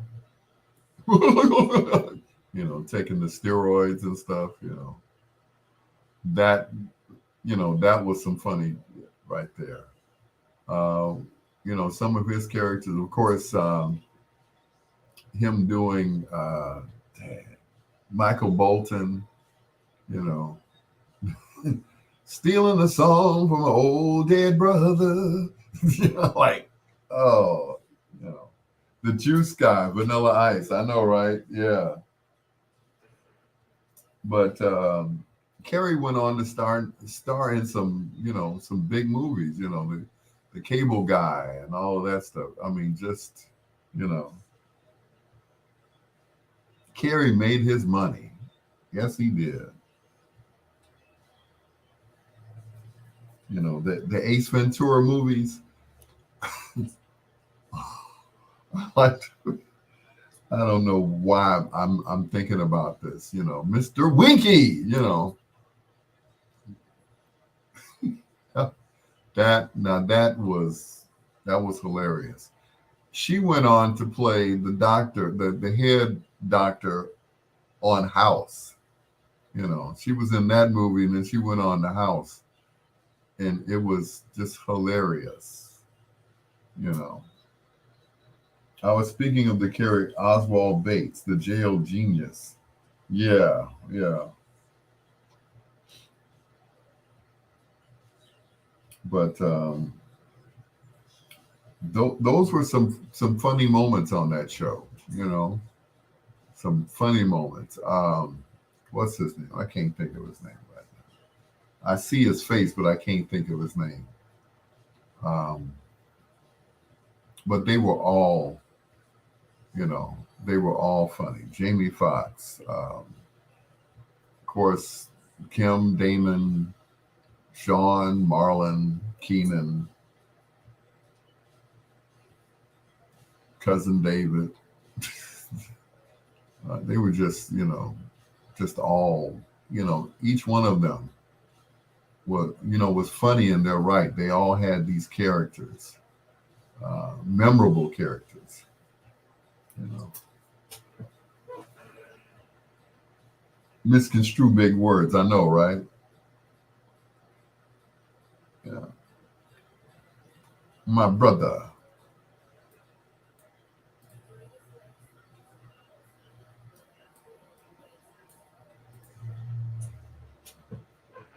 Tommy Davidson. Why can I think of his name? Tommy Davidson. Yep. He and Jamie Foxx were uh, in one sketch, and they couldn't stop making each other laugh. To the point where, um, Wanda was giving Tommy's character a massage, and I don't know what Jamie did, but Tommy got up and the towel fell off, and Tommy didn't have nothing on under the towel. I'm like, why he didn't, I don't know. I'm like, what the hell's going on here? What's really going on? Anyway, but they were all, I love the sketch, and I don't remember exactly who they were. I think um, uh, Crystal was in one of the sketches in that sketch that I'm thinking of, and this was a new guy, and they were doing all in the family, but the black version, and it was just drop dead funny, it was just so funny. I wish I could remember some of the stuff. Yeah, hey, it's thankful eat it, hey, but by that time the show had run its course, and Fox pulled the plug on it. They could have put it on any other channel, but eh, and I dare I say it, they made Fox. Fox was a struggling network at the time, and then all of a sudden they had all these shows on Fox, and it was like,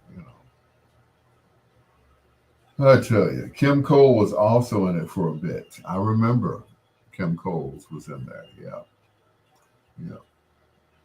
That's basically how she got her start. Yeah, she went from there to In Living Living Single. She went from In Living Color to Living Single, uh, and she was very, very funny in that. Playing the dingy sister of Queen Latifah's Khadijah, or was it not sister but cousin? They were cousins in the show. But mine too, Luana. It was, Like I said, we look forward to watching that on Sunday. So we'd have something to talk about the next day. I know you saw Living Color last night. Like, no, not really. Yes, I did. Hated it.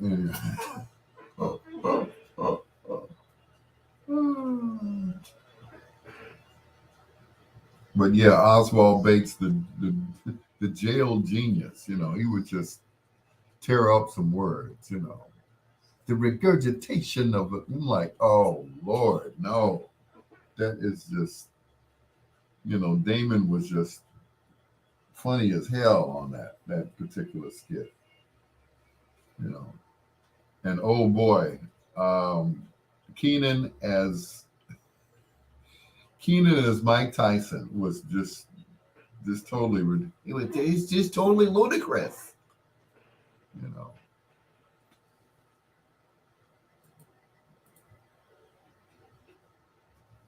Mm, mm, mm. Dum, dum, dum, dum, dum. Slow down there. Slow down there. Booker T. Jones and Treasure Chest. I heard that song the other day on somebody else's show. I think I was listening to Professor Reggie Miles on Sunday. I said, wait a minute. That's a bedtime story show song there. It can be whatever you want it to be, Al. You know, some DJs go around saying, man, he stole my record. You can't steal a record. You can go buy it. That's my song. I play that song. Yeah, and we can play it too. It's not a problem. You don't own anything. The artists don't even own those songs. Which was so funny. I used to go to these parties, right? Stepper sets, and they'd see me coming and close their computers. Hey, Al, how you doing? It's like, you do know there's a thing called Shazam. they got they got smart. They started speeding the songs up or putting an extra beat into it so you couldn't Shazam it. I'm like, yeah, you wise guys, I tell you. Anyway, coming up in about 11 minutes, it'll be time for foreplay. Right now, it's Brainstorm. This must be heaven. Right here on Bedtime Stories with your peanut butter brother, Dr. Al Greer.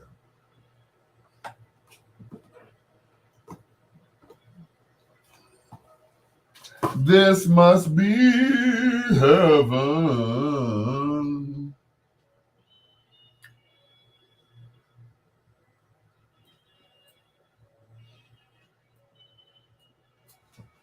Ooh, I need some water. My mouth is dry. Shut up.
Ah,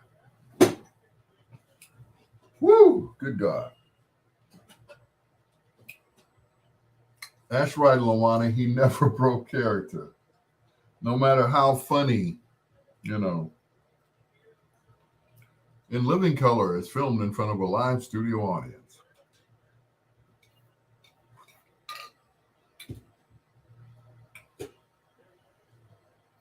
And that's just it. People every week they got to experience, um, whether they knew it or not, it was like experience history being made.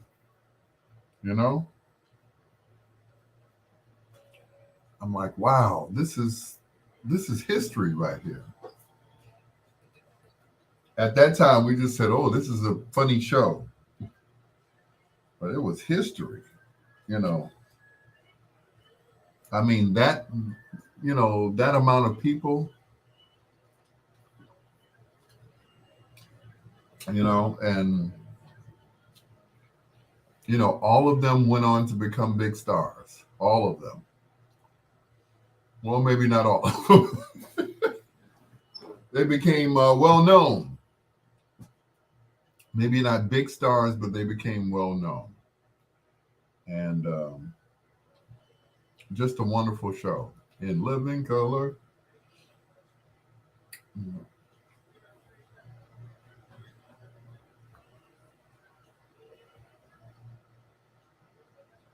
And there'll probably never be another show like it ever. Never, ever, ever, ever, ever, ever. John Caldwell. What's going on, sir? You wouldn't happen to have, I always ask you this, but of course you never respond to it. You don't have an old bass that you don't play anymore that you want to just get rid of? A four string. I already have a five string sitting over there in the corner collecting dust. Collecting dust. My five string is only good for playing one song, and that's "My House Is Not a Home" by Luther. Doom doom, boom, boom. That's the only thing it's good for.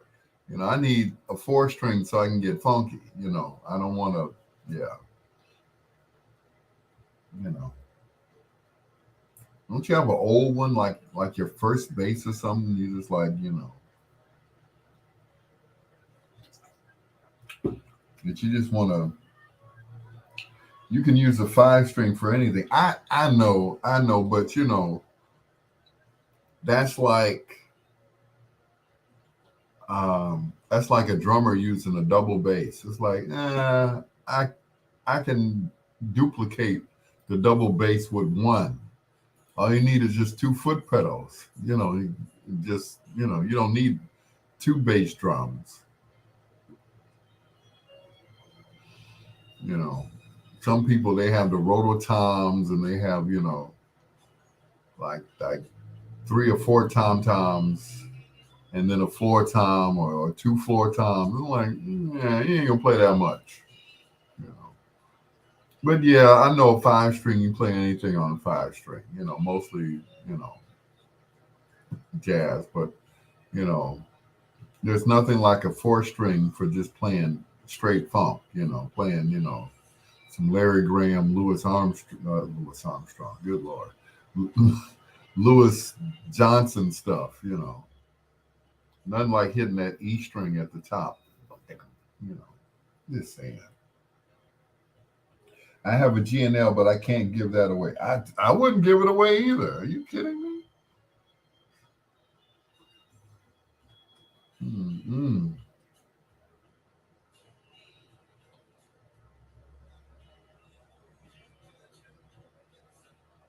Mm-hmm.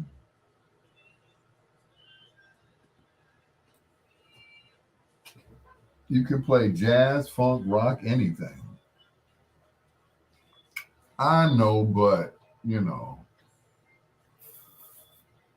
I'm old school. I want a four string to go with my five string.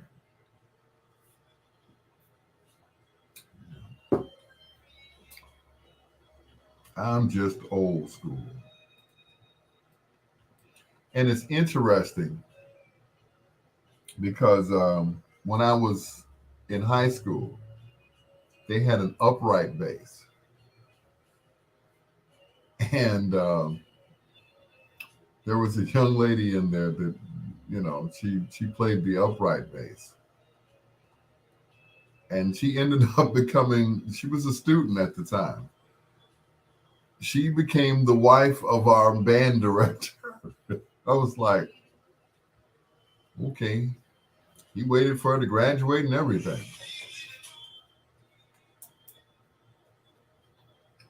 I was like, wow.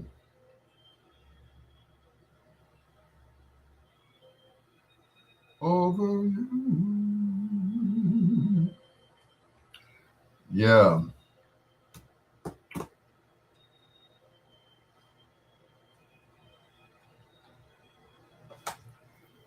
And it's funny. Well, not fun. It was not funny at the time, but one day we caught them. We caught them kissing in the band room.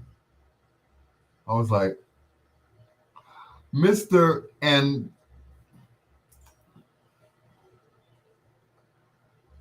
the Commodores, and oh no, right here on Bedtime Stories, the show designed with the lovers in mind. Where we put you to bed, but never to sleep with the greatest love songs of all time. Just ahead of foreplay in exactly 30 seconds.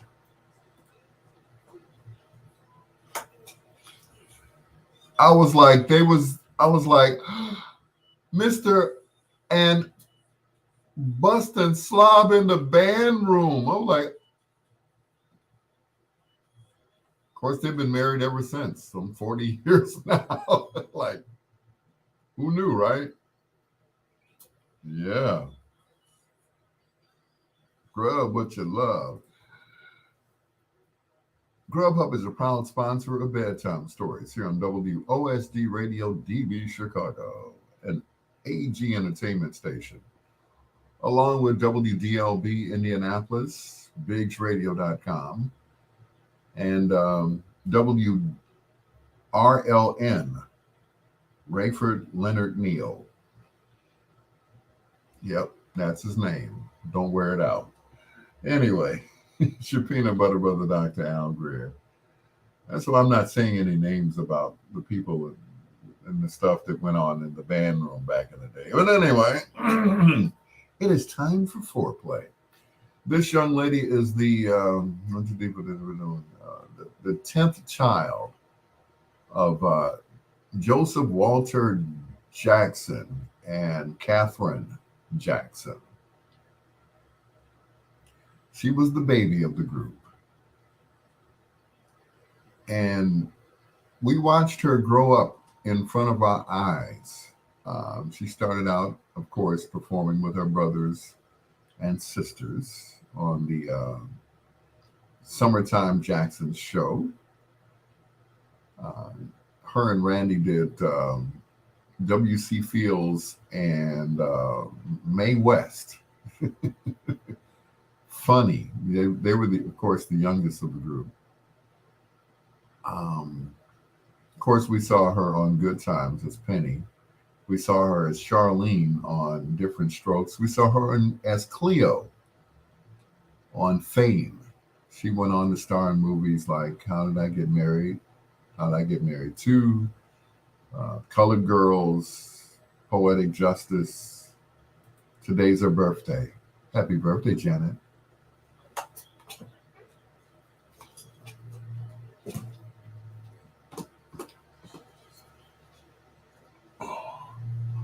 I was like, oh my God, Mr. And are kissing in the band room. Oh my God. I was a little jealous too. I'm like, but damn, isn't she our age?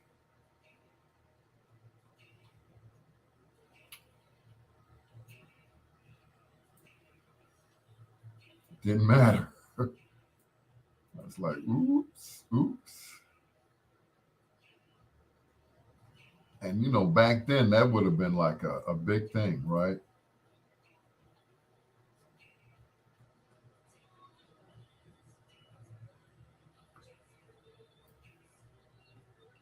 it actually wasn't a big deal. Lawana, you're right. They probably wanted to get caught, I guess, but it was never a big deal, Mister. And that was it.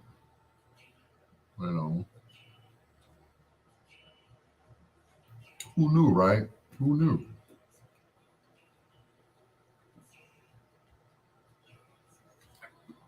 So, hey, and like I said, they've been married ever since. Ever since, ever since we graduated in 79, 80. Yeah. They got married right out of, you know, I'm like, wow. Talk about your romance, right? His first name must have been Chester. No.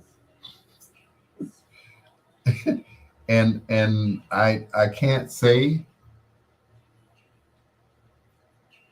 not that I can't say, I just won't say. I just won't. But you would have thought that would have been a scandal, right? You thought that would have been like, that they would have, you know, ran him out. We were so cool in the band room. It was like it it wasn't it wasn't even a big deal. We all said, damn, and that was it. Not we should get we should get the police involved in this. Like,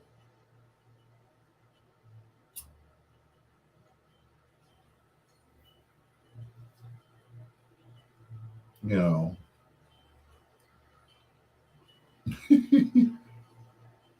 I mean, he was cool like we were. We weren't any angels either, but anyway, let's talk about something else because I don't want to slip up and say their names. You know, I mean, not that it's a big deal now. I mean, like I said, they've been married some time now. You know,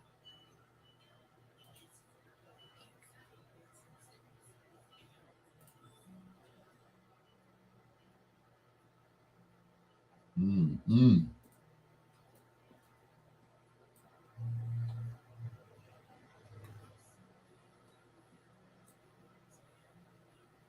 But it was interesting to watch. Needless to say,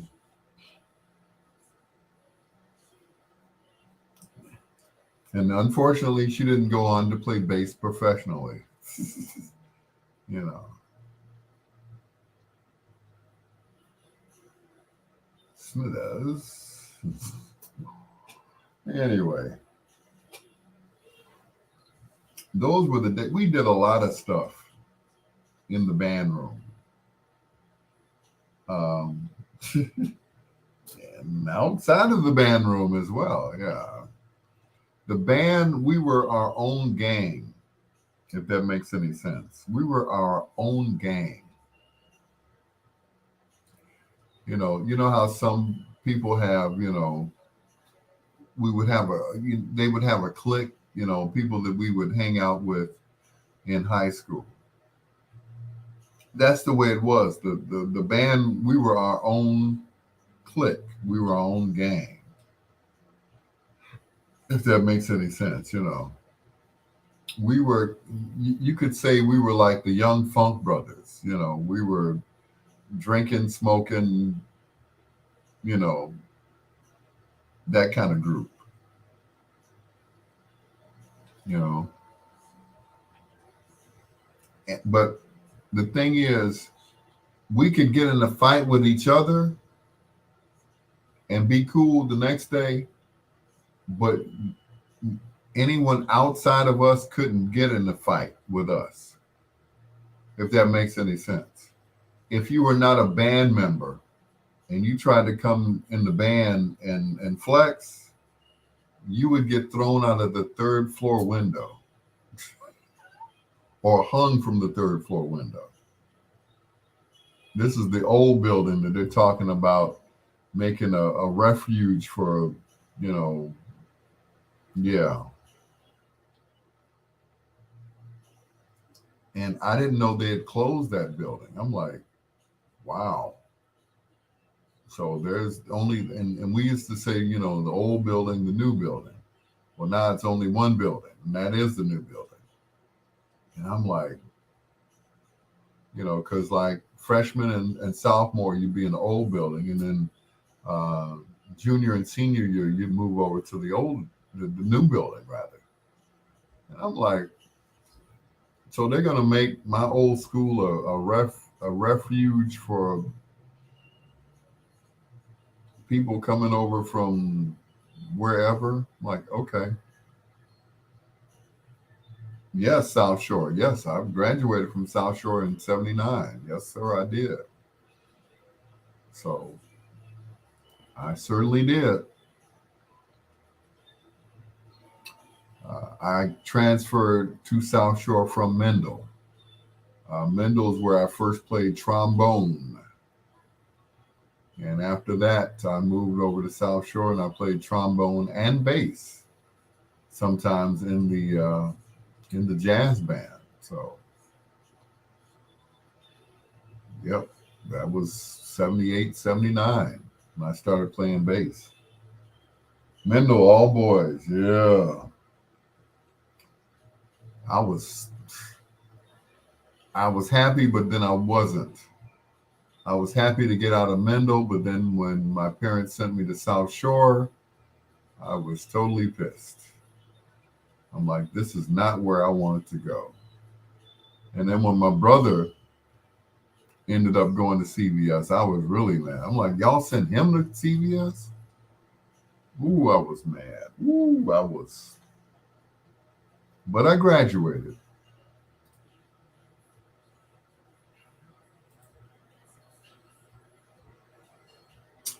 Yep. So, yep, I graduated from South Shore. Barely.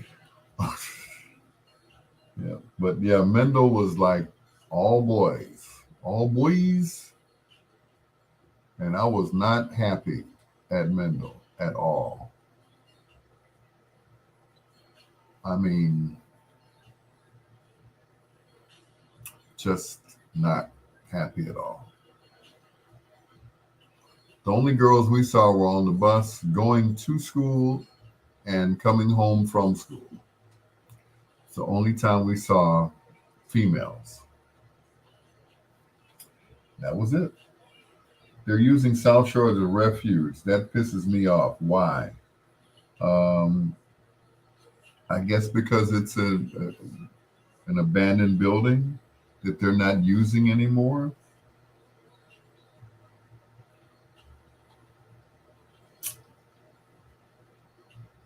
Yep.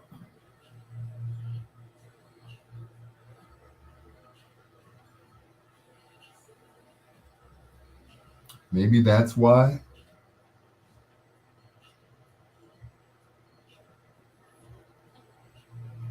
But they're using it as a refuge.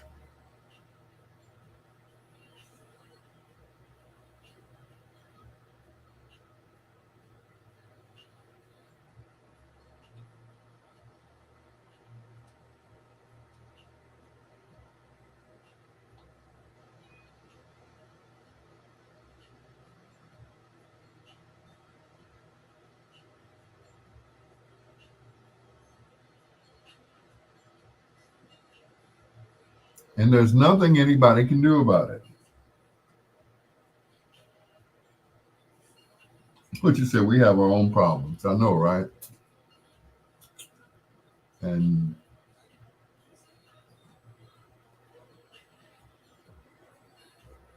I wonder if they have done that to Kennedy King, which was another school I went to. I wonder if they had made the old Kennedy King a refuge for people. I hated that they tore that building down. It was just the way they had it made. You could you could go across the street to the other building and not go outside. It was such a great design, you know. I'm going across the street, and you could actually cross the street and see the cars going up under you, and cross the street and be on the other side of the building. So the other side of the building is now a parking lot, and then um, the new building of where uh, Kennedy King used to stand is like um, where they park the trucks. Excuse me, the trucks for um, the salt trucks and stuff like that. The fleet parking lot is what they call it. I'm like, you know how much? Yeah, what good times we had in the parking lot of Kennedy King, in the parking lot, in the um, what was it? The nurse's office, the theater. I mean, just we were just all over the place,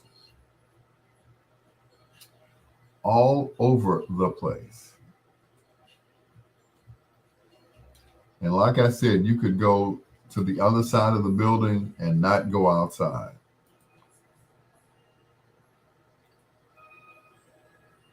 It was wonderful. It was wonderful. And we were in there all the way up to the last day. They still had security in the building.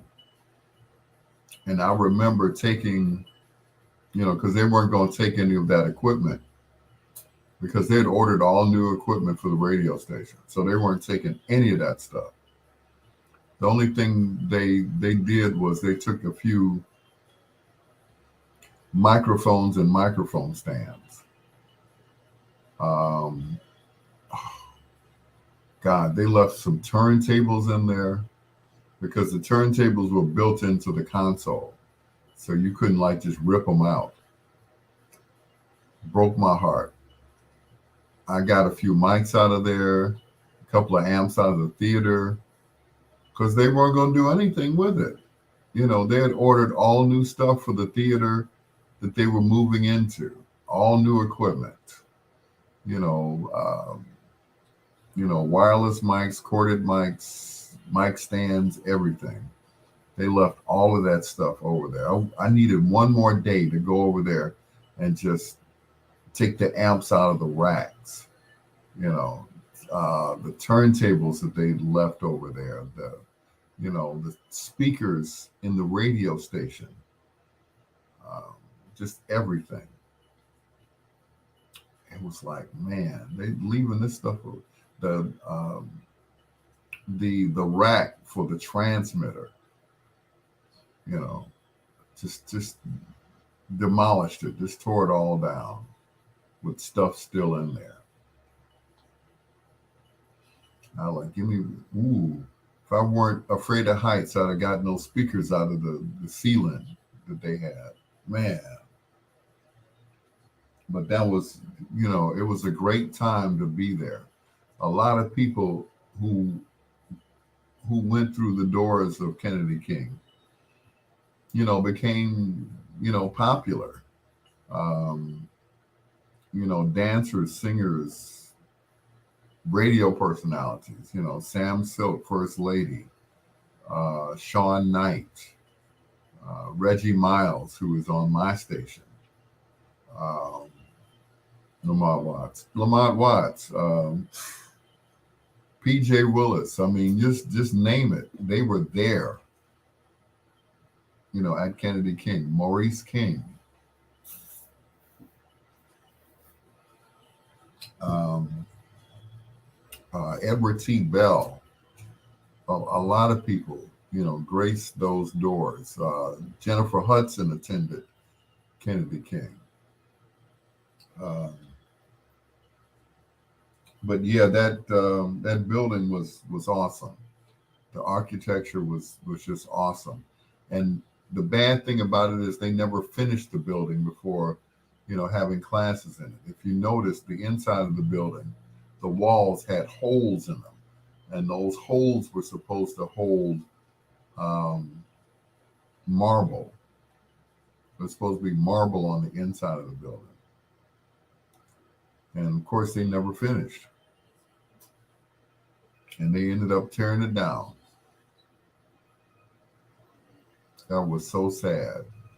So on one part of the street, one side of the street is a building. On the other side of the street is just you know, what would have been a parking lot or something like that. It's just sad. It's, they knocked it down to the point where it's like it was never there. You know, here stood Kennedy King College, and certain people still have pictures of it, and it was a beautiful structure, and I have dreams about it sometimes. It's like, I had an office there and everything else. Oh boy, I had two different offices. You know, when when Marv Dyson came, he wanted my office. I'm like, why you want my office? Because I had a couch in my office and it was the biggest office. So, you know, yeah, PJ's okay. PJ has his own radio station, WGF, WGFM, Grown Folks Music. Yeah, but he's doing fine. He and I work at the gospel station, WBGX, 1570 AM. Wrapping up foreplay on the birthday girl, that is, Janet Dumita Joe Jackson, who made 57 today, and she's on tour as we speak. Wonderful thing. And she hasn't missed a beat. 67, I'm sorry, 57 years old. Her and Darlene Hill about the same age. Wow. So just think, back then when she was playing Penny, Darlene Hill was a kid too. Wow. How cool is that? Why am I talking about Darlene Hill? She ain't thinking about my ass anyway. Here's, here's the Amusement Park Band, or APB, featuring my good friend, Mr. Yeah, that guy. Yeah. Paul Richmond and his beautiful wife, Yolanda. This is No on Bedtime Stories.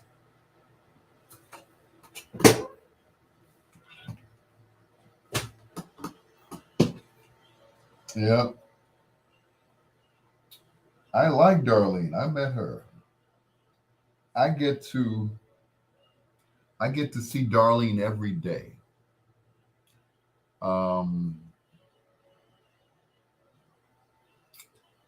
before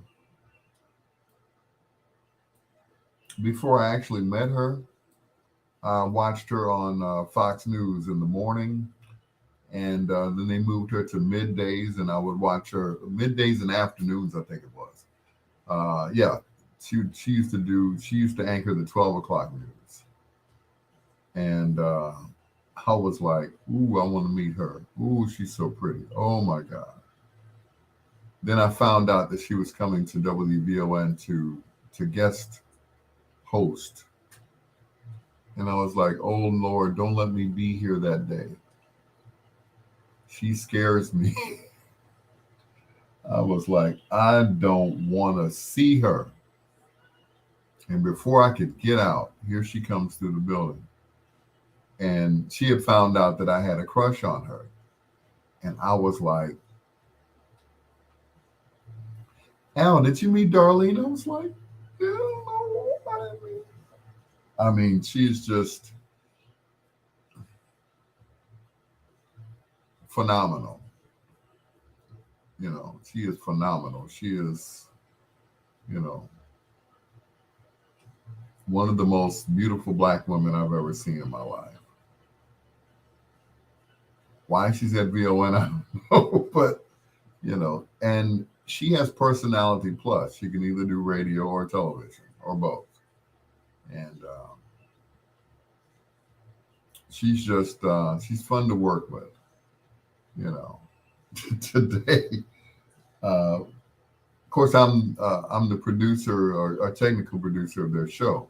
It's Darlene and Atiba Buchanan. They're on in the afternoon, and I'm the engineer slash producer slash technical producer. So, we play music coming out of the commercials.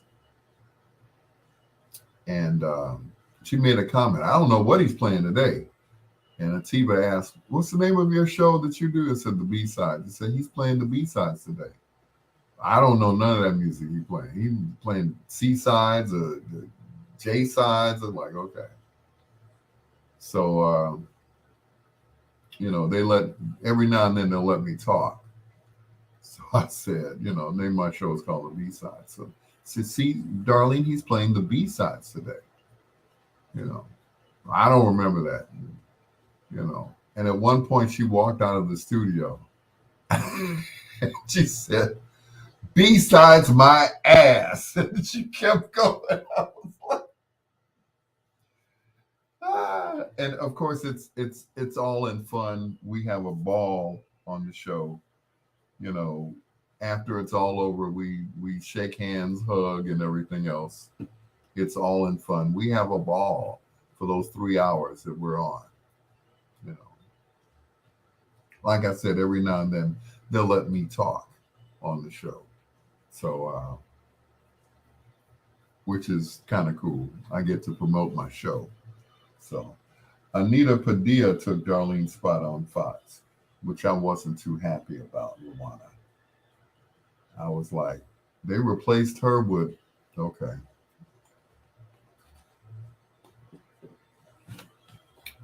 I was not pleased at all.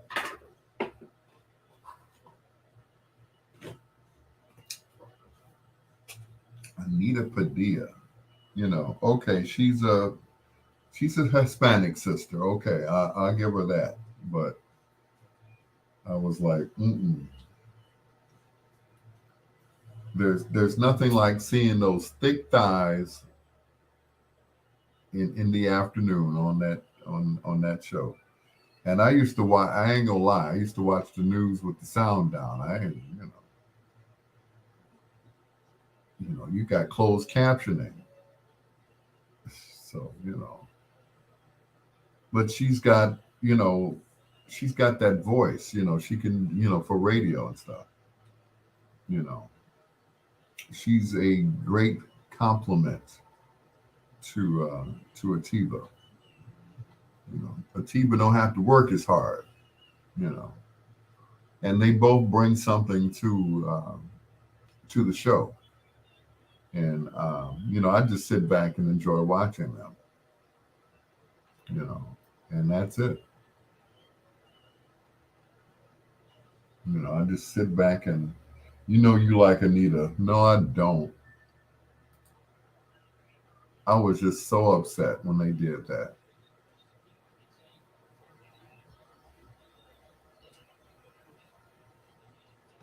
I enjoy life a little bit more special. And plus, I felt it in my pants. He's the love doctor with your prescription. Al Greer with bedtime stories. I mean, don't get me wrong. I like Anita, but I like my sisters, and that was it.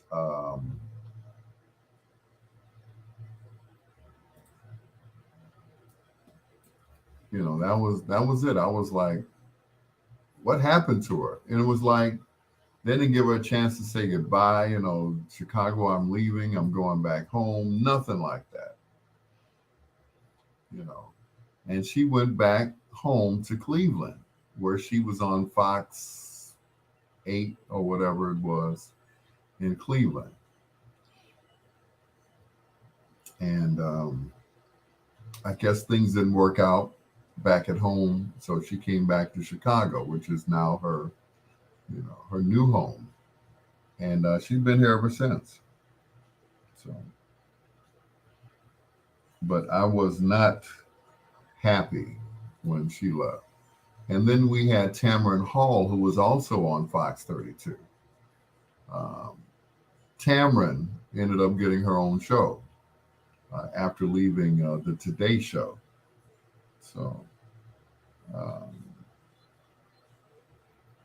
I wonder if she loses her job on her own show, and can she go back to the Today Show?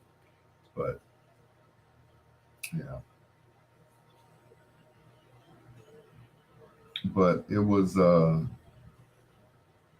great to watch her, with the short hairstyle and everything else. She looked like a young Gladys Knight to me, and you know, for the age that she is just, you know, just phenomenal. You know what they say: black don't crack, and beige don't age. So, yeah. But I gotta say, um, I've worked with a lot of duos. I worked with the Bad Boys. I worked with Eddie and Jobo. No, I didn't. uh, She'll probably get a nice golden parachute talking about Tamarind. Yeah, yeah.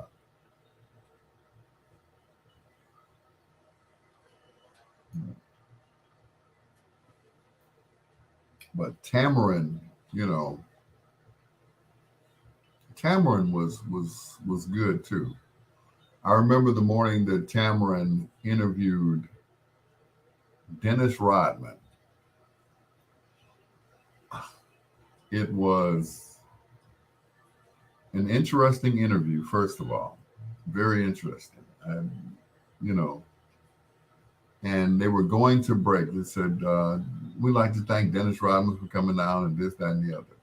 And just as they were going to break, now you know how small Tamarind is and how big and tall Dennis Rodman was, and he had these big, long fingers and these big hands. He reached around and grabbed Tamarind's breast. I was like, no, he didn't. It was like, as they were going to break, I was like, wow, um, yeah. Woo. Needless to say, I don't think Tamarind will ever interview Dennis Rodman ever again in life. Yeah. Tamarind was also close friends with Prince. You know, I think her and Prince had a little thing going on. They're about the same size, so But Tamarind, I didn't like her as much as the other girls. Tamarind was okay. You know.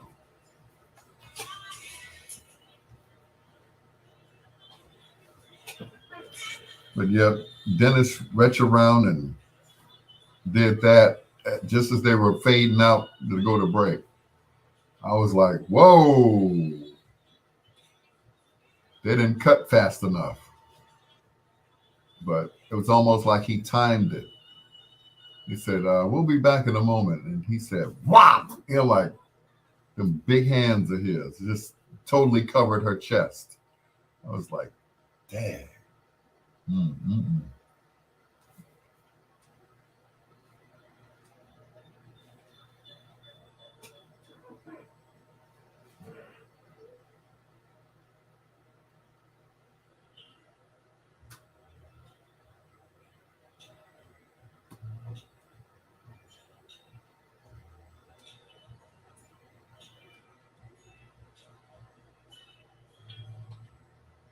back when I was a young DJ, we used to play that at the end of the night. Alicia Myers, and If You Play Your Cards Right. We used to play that at the end of the night, right? Just to see, who was going to go home with who. It's like, okay, this is the last song of the night. So if you plan on grabbing somebody, you better do it right now because this is the last song. And a lot of people got lucky. I was the only one that didn't. Everybody else got lucky. No, not me. Anyway, Peanut Butter Brother Dr. Alan Greer. I was telling a story about Tamron Hall. She was interviewing Dennis Rodman on Fox 32 here in Chicago. And towards the end of the interview, she's like, I'd like to thank, Dennis Rodman for coming. And just as they were going to break, Dennis Rodman reached around and grabbed Tamron Hall's breast. And the look on her face, those little eyes just lit up, It's like, now, if he'd grabbed somebody else, I think there would have been a fight, Cleveland don't play that. Here are the Barcades, the first of two in a row. This is Anticipation on Bedtime Stories.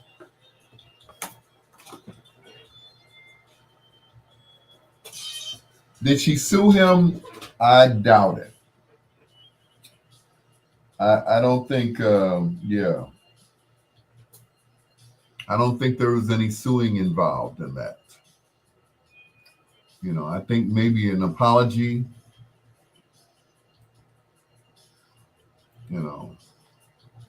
I'm sure there was an apology and, just playing, I'm sorry, I'm sorry. Yeah, we're talking about a man who's had sex with, over 2,000 women. So then again, she may have, liked it. Dennis Rodman grabbed my breast. I'll never forget that. Ward could have been,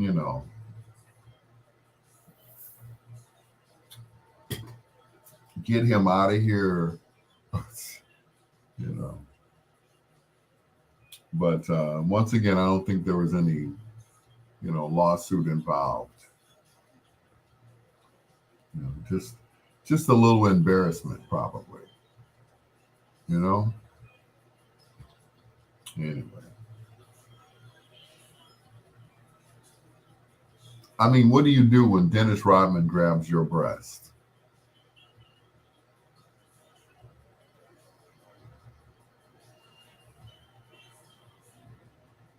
Just saying. Some guy off the street, it's going to be a fight. But Dennis Rodman, depending on what you like, There's a young lady who talks about Matt McGill all the time. Matt sounds like he's desperate on the air. It sounds like he needs a woman. It sounds like, that's Matt. That is his spiel. That's just him. So, he plays single on the radio, but and that's it. He plays single on the radio. And when women see him in person, they just, they fall out. He looks like a light-skinned Denzel. So always, what'd you say, Luana? You slap him and then sue. She did neither because she was still on camera. They still had the cameras rolling. They had not gone to break yet. They had not faded out the picture yet. And he slowly reached around and grabbed her breasts, and then they faded out and went to the commercial break.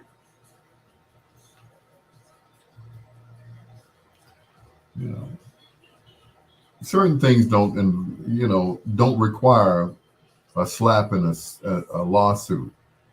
An apology and some money on the side, maybe, you know,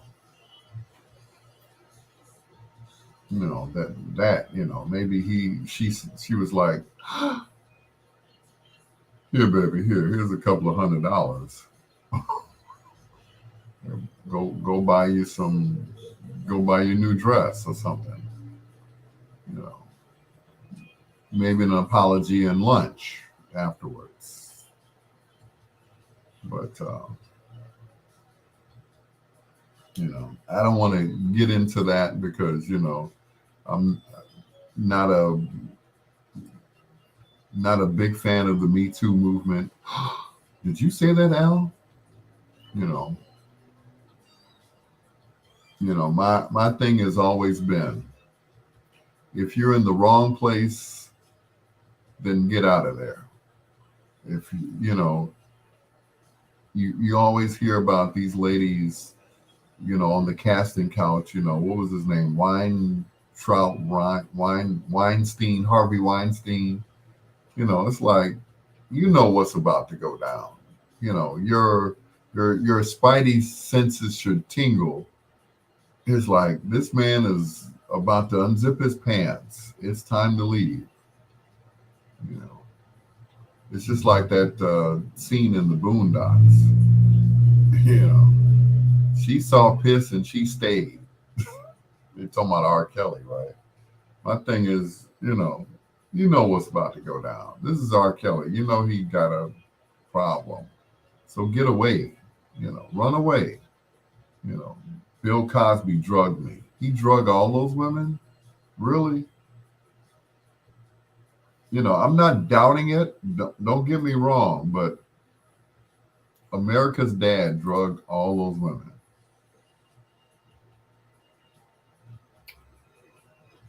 Did he really? Okay. And I'm not taking up for him. Trust me. I believe that everybody is innocent till proven guilty. But as you can see, they ended up letting Bill go. That was the end of it. They let him go. They were like, we had insufficient evidence. Mr. Cosby went blind while in jail. I'm like, wow. If anything, it was just quite embarrassing. He's America's dad. But John said, I don't buy any of it. I don't believe any of it. And once again, we'll never know the truth. Those who acted with Mr. Cosby, all said, we never saw that side of Mr. Cosby. He was like our real dad, on and off screen. So,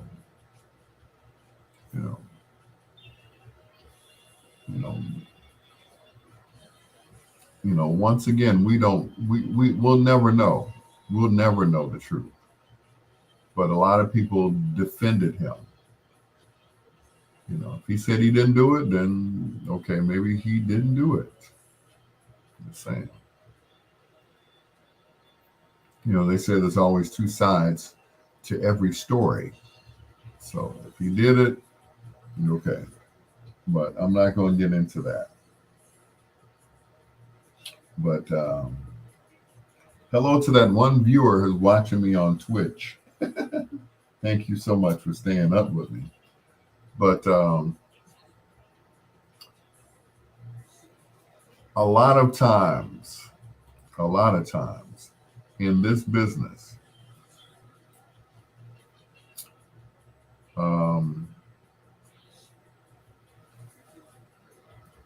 we do stuff and try to get away with it, or think we're getting away with it.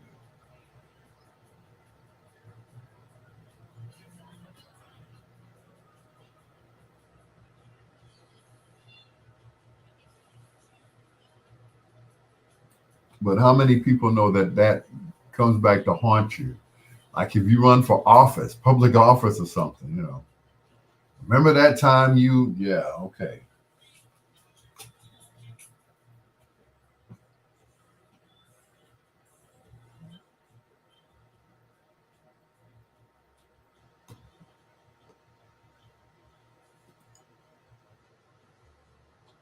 The Barcades, two in a row. The Attitudes, and of course, Anticipation, right here on Bedtime Stories.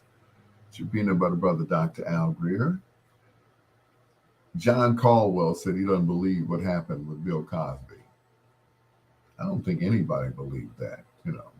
He's America's dad.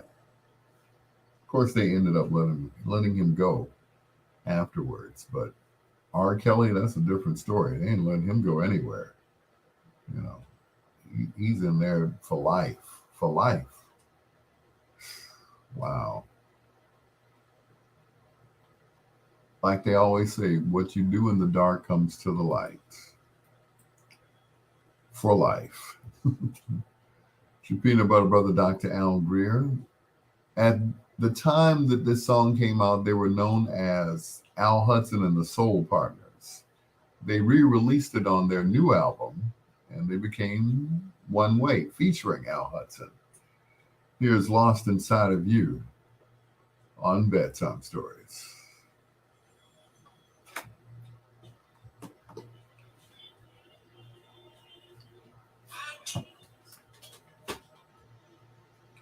We used to dance to that song in school, boy. We used to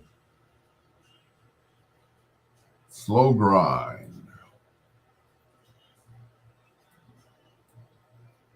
We did the slow grind.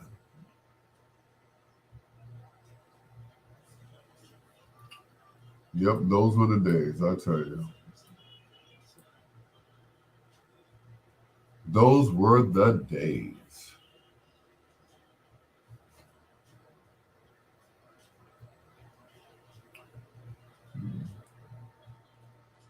I'm sure we all did something back in the day that we regret now. Now. But it sure felt good while we were doing it, right? Yeah. Excuse me, I'll be right back.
He's back.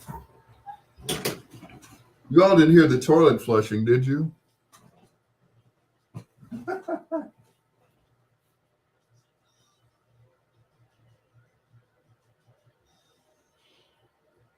I'm lost inside of you.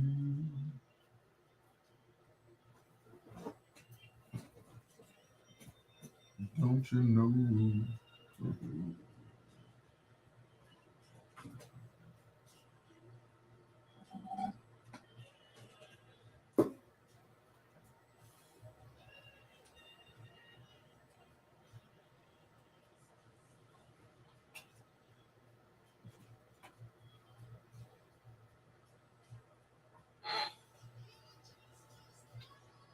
Ooh, I'm almost out of here, I tell you.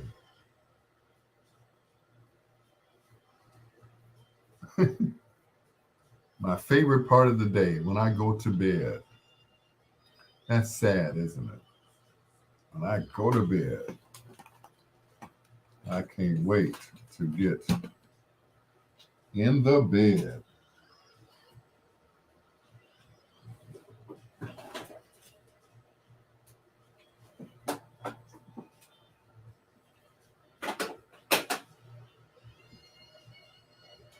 That's so sad.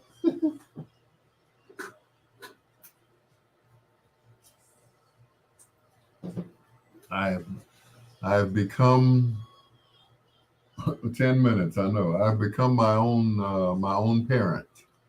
Oh, I can't wait to go to bed. That's so sad. What happened? What happened to me? Mm-mm. I woke up one morning. I was a grown man. What happened? I tell you.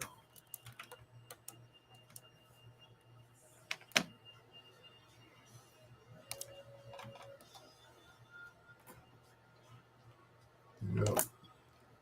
No longer fun.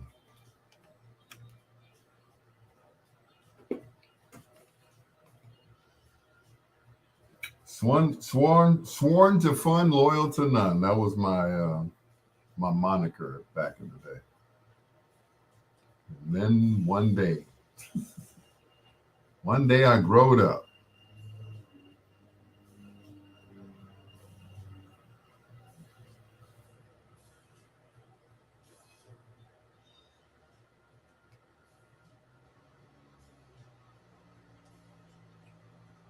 I grew up one day and I was an adult.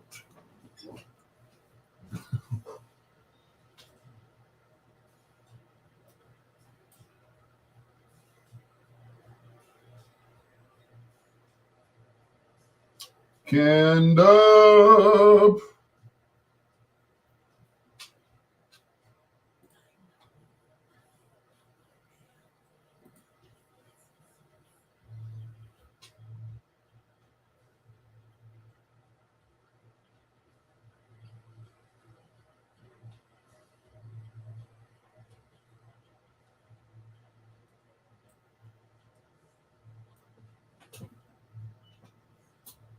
Canned up. I don't know where Ken got his information from about Jamie Foxx, but he was um, he was spot on because after you announced it yesterday on our live, that's when I heard about it because I hadn't heard anything about it. I guess you got it from TMZ, which is usually a reliable source. Everybody tells TMZ stuff. Anyway, what happened to Sam Cooke?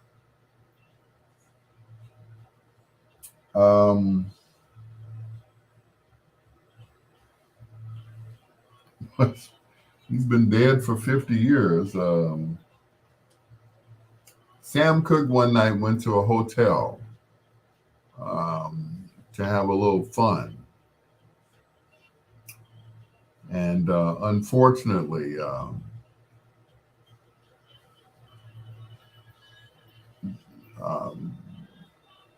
he got shot. Well, thank you, Troy.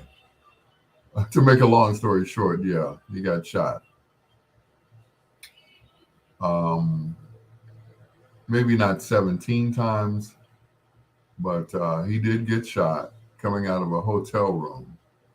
He went to the desk, and he said somebody just stole my clothes, and all he had on was, I guess, a towel or something like that. The lady he was with took his pants, leaving him with nothing, and took his clothes.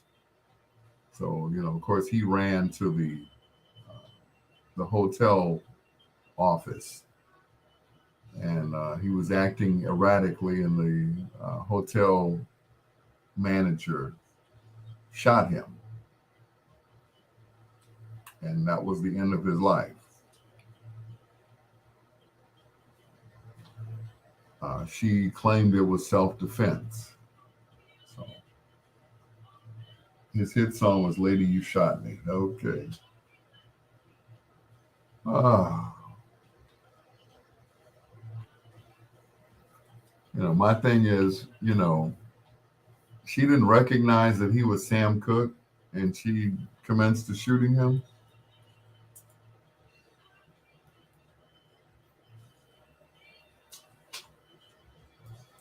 Something doesn't add up there.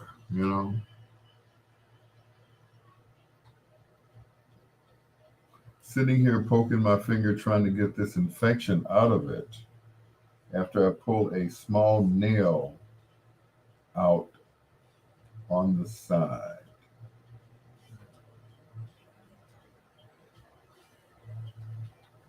Okay, I'm going to. Can't I believe that alone? That sounds like something from an old Western. It's like, here, suck the poison out. I got bit by a snake. You go right ahead to the hospital.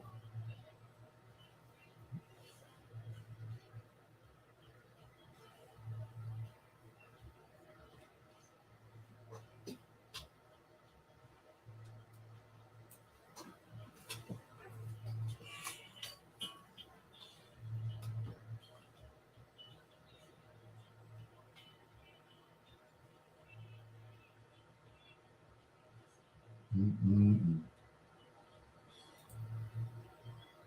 From the Eugene Records, that's the name of the album. Laying Beside You from Eugene Record, right here on Bedtime Stories. And this from the main ingredient.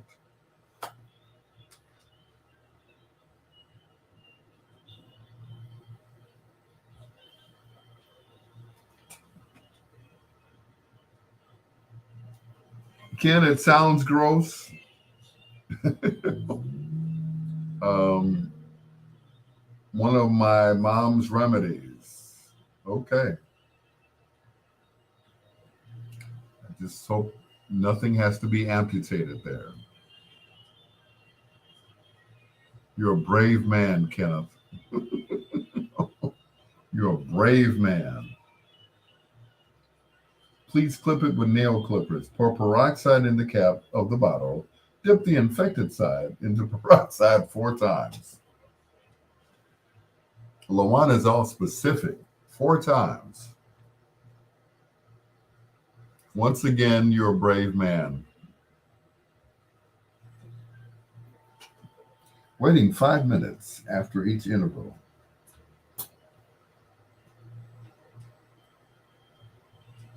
I would be at over here at St. Bernard right now. Trust me. After that last scare with the eye and everything, I was like, yeah.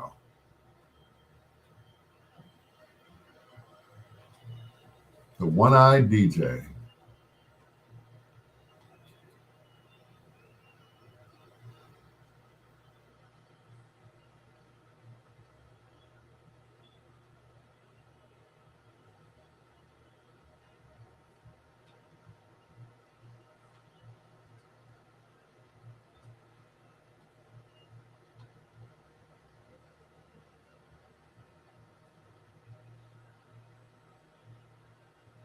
Station.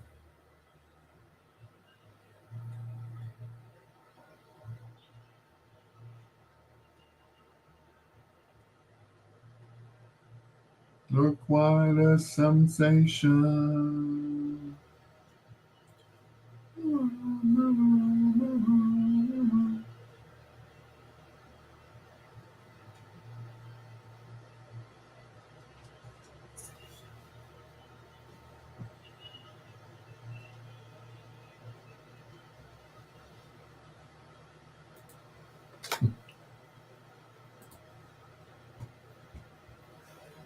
The Main Ingredient and You've Been My Inspiration, featuring late great Donald McPherson.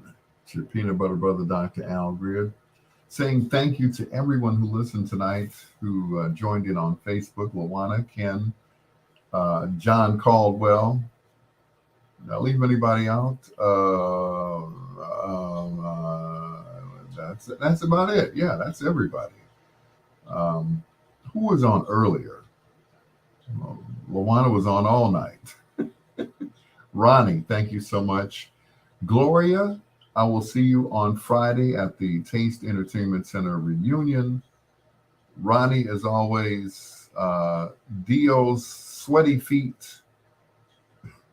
Reggie Hill, thank you. No comment on the sweaty feet. Yeah. My baby mama, Fanika, aka Nikki, and just everybody. Daryl Reeder, Pamela Hawkins.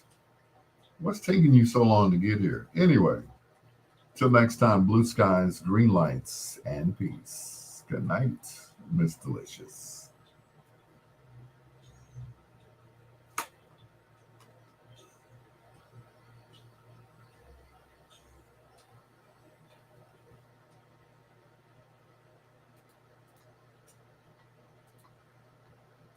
And thank you once again, ladies and germs. I appreciate it. Ken, I hope your finger feels better. I'm scared of that. Yeah. Yeah, get you some peroxide, brother. But good night, everyone. I'm going to bed and to sleep.